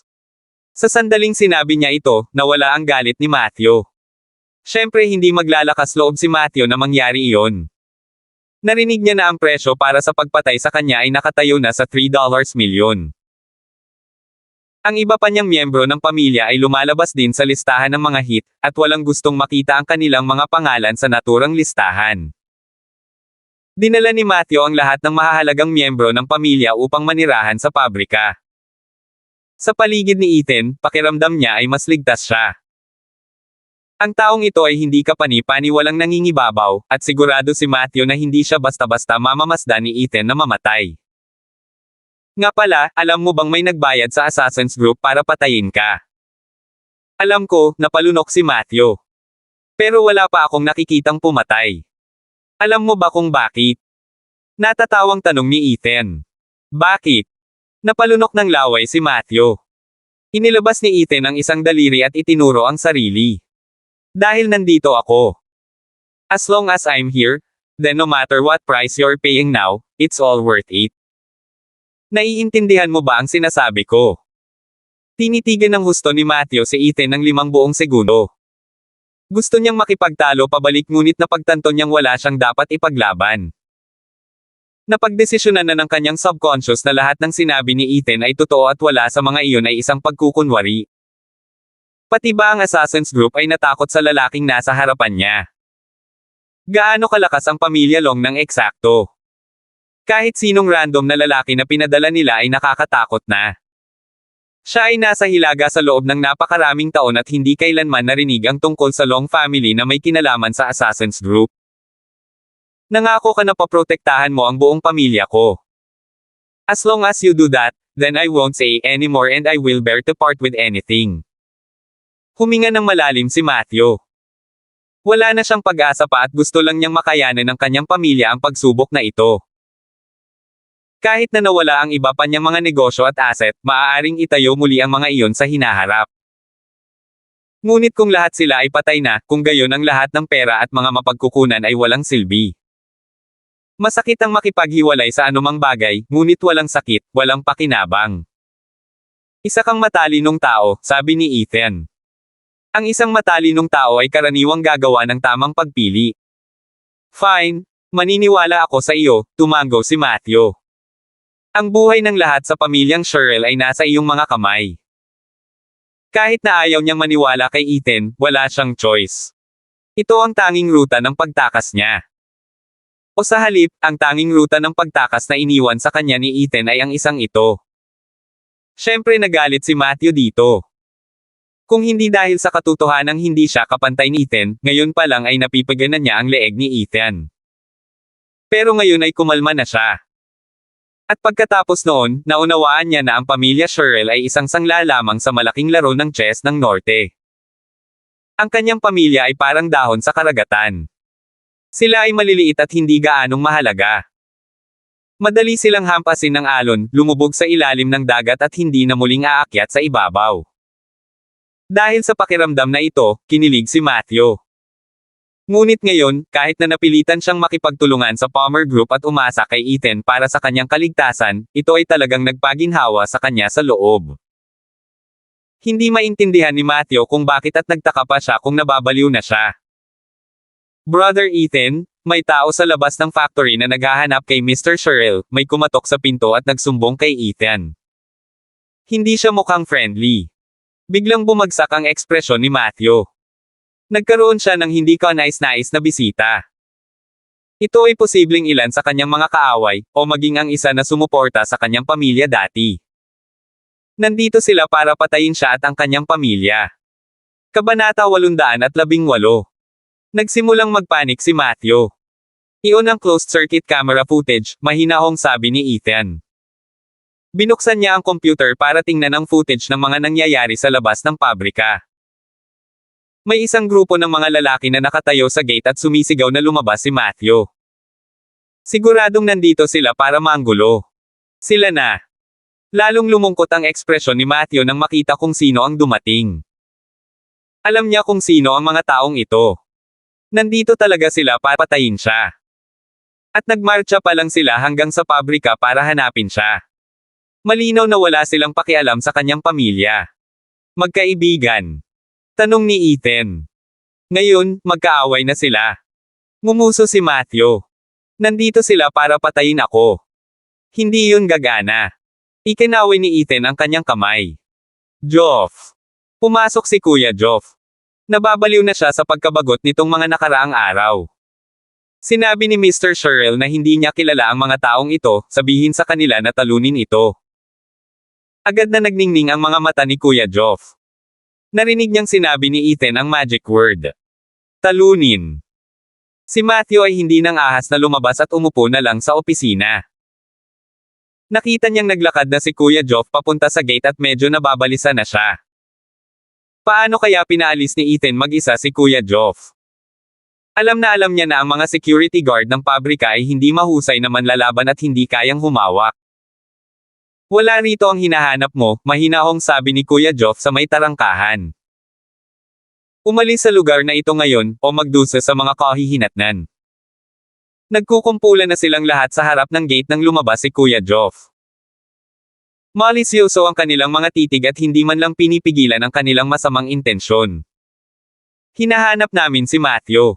Sabihin mo sa kanya na lumabas dito. Alam namin na nandito siya, kaya huwag mo kaming subukang lokohin.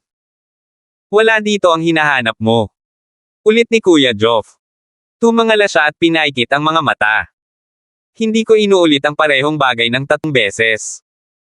Parami ng parami ang nakapaligid sa gate at ang iba sa kanila ay nagsimulang tumawa ng malamig.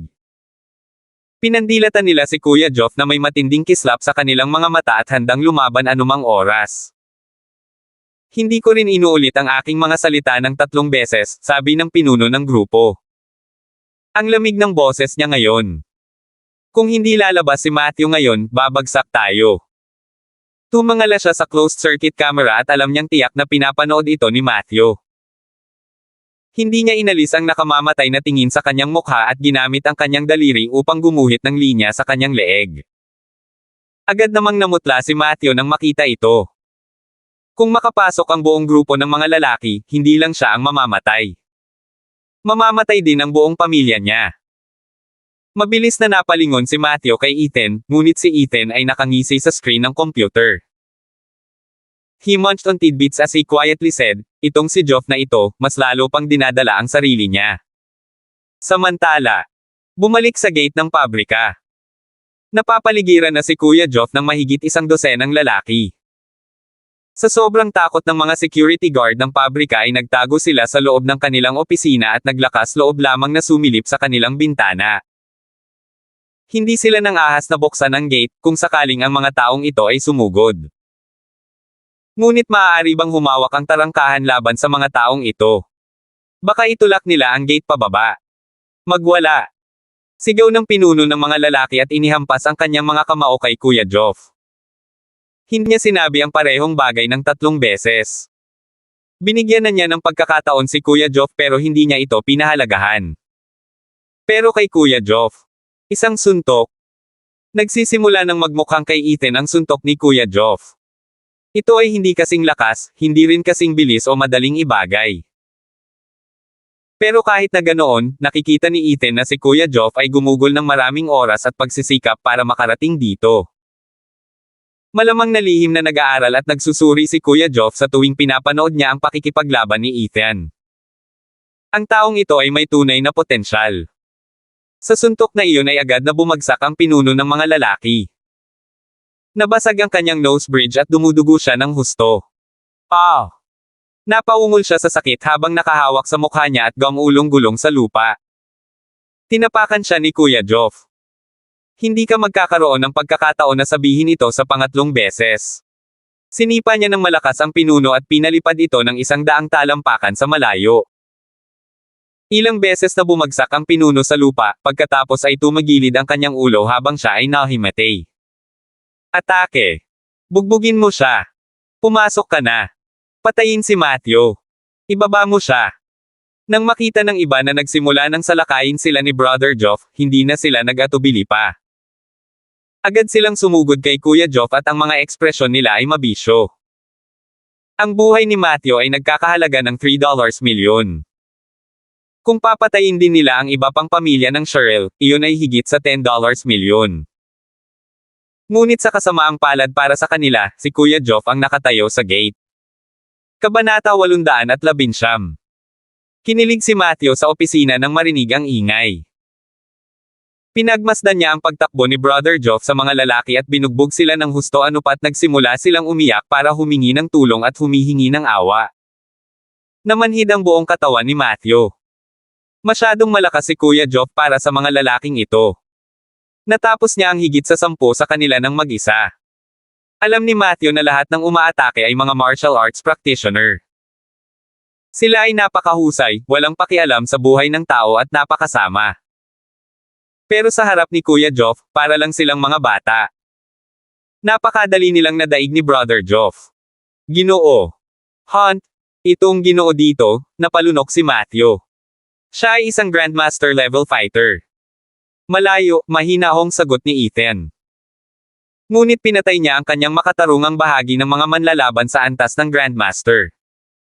Nawala ang isip ni Matthew. Malayo ba? Kung kayang pumatay ng isang Grandmaster level fighter si Brother Joff, bakit sinabi ni Ethan na malayo sa pagiging isa si Brother Joff? Ganito ba kabaliw ang lahat ng mga taong nagtrabaho para sa Palmer Group?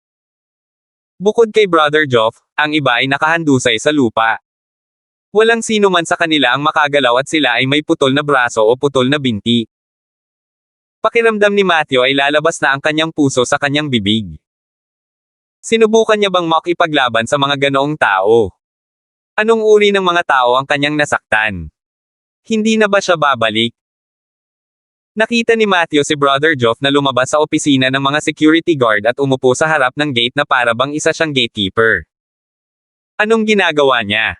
Tumangala si Ethan. Casual niyang itinapon ang walang laman na bag ng mga kakanin sa basurahan at binuksan ang isa pang pakete ng potato chips. Gusto pa rin niyang bugbugin ang isang tao, kaya umaasa siyang mas maraming tao ang pumupunta rito, kung hindi, maiinip siya at magpapatubo siya ng isang kabute mula sa kanyang ulo. Alam ni Ethan kung ano ang libangan ni Kuya Joff. Mahilig siyang makipag-away. Mas gusto niyang lumaban ngayon dahil sinusubukan niyang sanayin ang sarili at i-apply ang mga natutunan niya tungkol sa kanyang mga diskarte. Kung walang mga kalaban na bubugbugin, kailangan niyang kunin ang isa sa mga lobo na makipag-spar sa kanya, kung hindi, siya ay magiging hindi mapakali. Ito ay isang magandang oras para sa mga kalaban upang pumunta sa kanyang paraan upang siya ay makakuha ng ilang pagsasanay.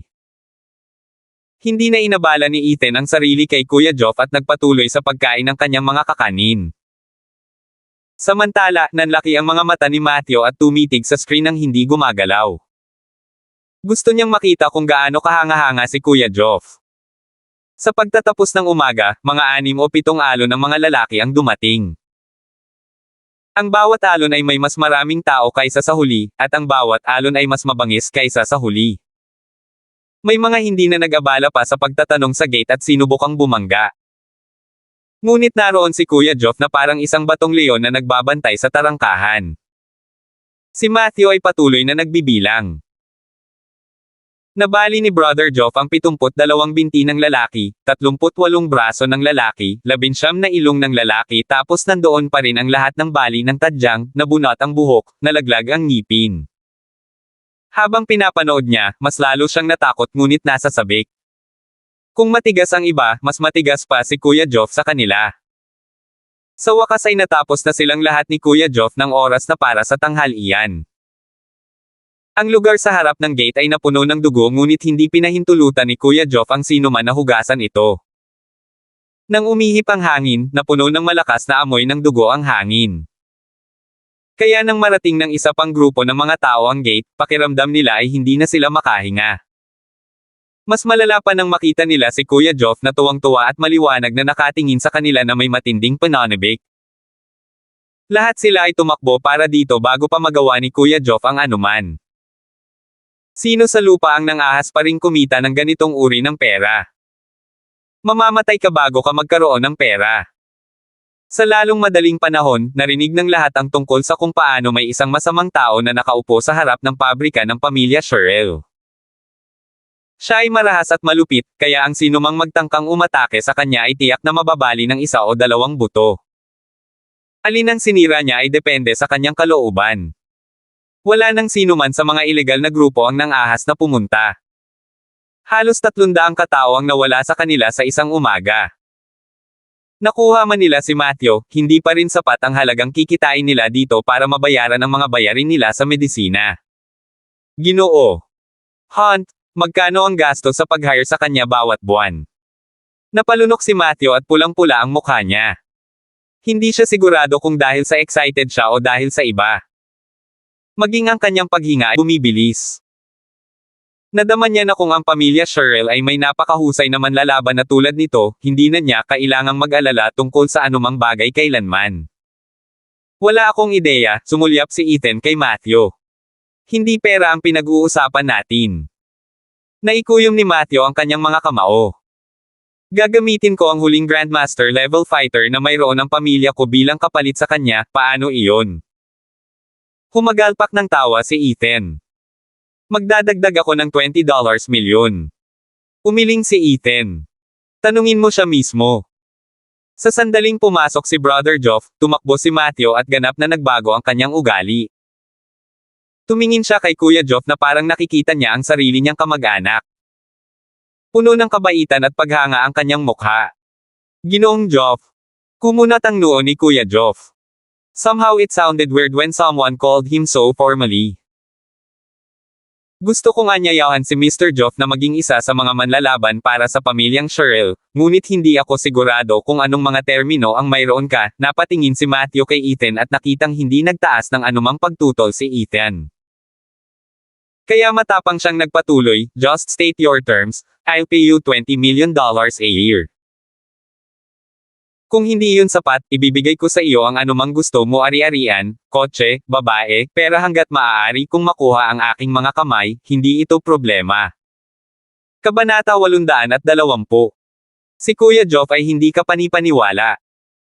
Naramdaman pa ni Matthew na mas mahusay si Brother Joff kaysa tinatawag na Grandmaster level fighter na kinuha ng pamilya Sherrill.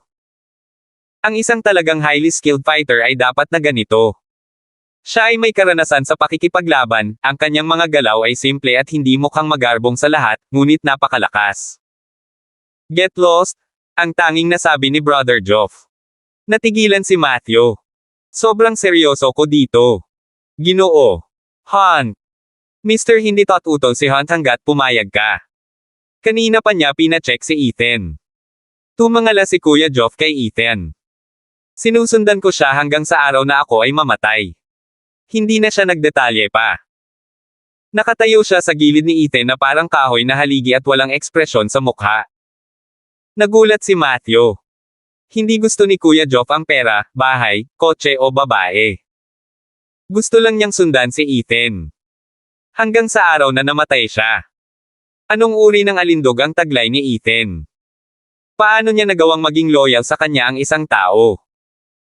Kung nalaman ni Matthew na marami pang katulad ni Kuya Joff, baka maghinala siyang nabaliw na ang mundo. Lalong gumagalang si Matthew kay Ethan, at mas naging maingat din siya kay Ethan. Parang may patong na fog sa paligid ni Ethan at mahirap siyang makita ng malinaw. Sulit, okay. Sa wakas ay huminga ng malalim si Matthew pagkatapos ng mahabang panahon. Ngayon ay naunawaan na niya ang ibig sabihin ni Ethan sa mga salitang iyon kanina. Hindi na niya itinulak si Kuya Joff. Mas sigurado siya kaysa dati na kahit na napilitan siyang magtrabaho kasama ang Palmer Group at Ethan, mukhang hindi naman ito masamang desisyon. Ginoo. Hunt, kung hindi nila makuha ang gusto nila gamit ang ilegal na bilog, natatakot ako na gagamitin nila ang kanilang mga koneksyon sa legal na bilog. Kapag nangyari iyon, walang silbi ang mga kamao sa isang legal na laban. Ang Hilaga ay isang lugar kung saan ang legal na bilog ay nakatayo sa itaas ng lahat. Ang kapangyarihang taglay ng makapangyarihang mga pamilya sa legal na bilog ay lampas sa imahinasyon ni Ethan. Matapos mapili ng pamilyang Cheryl na sumama sa Palmer Group, ang bawat taong konektado sila sa legal na bilog ay inalis sa loob ng isang araw. Ang pamilya Cheryl ngayon ay walang sino man sa legal na bilog na tutulong sa kanila sa isang away. Ang lasa ng potato chips ay seryosong kakilakilabot. Mr. Cheryl, hindi mo ba mabibili ang iyong mga kamag-anak ng lasa na gusto ko? Hindi pinansin ni Ethan ang anumang sinabi niya at inilabas ang kanyang telepono habang bumubulong, kalimutan mo na ito, kukunin ko ang aking kaibigan na magdala ng ilan. Sa sandaling ito, may ilang lalaki na magkakasamang nakaupo at ang pangit ng mga ekspresyon nila. Kumpol ng mga walang kwentang bagay. Hindi man lang sila makapasok sa ilang hanggal na pabrika. Walang kwenta. Ang mga kasama sa iligal na bilog ay isang grupo ng mga baliw na hindi makakapasok sa lipunang ito, kaya ano ang inaasahan mo mula sa kanila? Huwag hayaang makatakas si Matthew at ang kanyang pamilya. Ang matandang B***star na ito ay talagang nangahas na ipagkanulo tayo, kaya dapat siyang mamatay. Magkasama silang naupo at nagmura. Dahil hindi gumagana ang ilegal na paraan, kailangan nilang gumamit ng legal na taktika. Itutulak nila sila sa isang sulok at pipilitin si Matthew na lumabas ng pabrika. Pagkatapos ay magpapadala sila ng isang taong palihim na patayin si Matthew. Nakausap mo na ba si Director Don tungkol dyan? Tanong ng isa sa kanila. Mukhang nababalisa siya. Nakausap ko na siya. Sisiguraduhin ko na ang hanggal na pabrika ay hindi magpapatuloy sa pagtakbo. Malaking kawalan ang mararanasan ng Palmer Group. Hindi mahirap maghanap ng mga isyu sa pabrika na ito. Noon, maraming hakbang ang nilaktawan ni Matthew nang mag-apply siya ng lisensya sa pabrika, kaya sigurado akong maraming mga pamamaraan ang hindi nagagawa. Pagsisisihan natin siya sa pagkakataong ito. Nagsimula silang tumawa ng malamig. Sila ay higit na nakaka-relax tungkol sa pag-atake na ito. Kung hindi nila sasalakayin ng husto ang pamilya Cheryl at aalisin si Matthew, ang iba pang makapangyarihang pamilya sa Hilaga ay mapapahiya sa kanilang sarili. Kasabay nito, isang sasakyan ang nakarating sa pabrika. Bumukas ang pinto ng sasakyan at lumabas ang ilang lalaki. Ang nangunguna sa daan ay may mahigpit at may awtoridad na ekspresyon sa kanyang mukha. Mahigit 10 summon ang nasa kamay niya at baka sa mga mata niya ang saya. Director Don, tatatakan na lang ba natin ang pabrika? Tanong ng isa niyang subordinate. No, pasok tayo at tingnan muna. Kung magpapakita kami, kailangan naming pumunta sa lahat ng paraan, inilabas ni Director Don ang kanyang tiyan. Masama ang kanyang boses, papapanoodin ko si Matthew na itatatak ko ang pabrika na ito gamit ang sarili niyang mga mata. Salamat po at sinamahan niyo ako dito. God bless po sa lahat mga idol.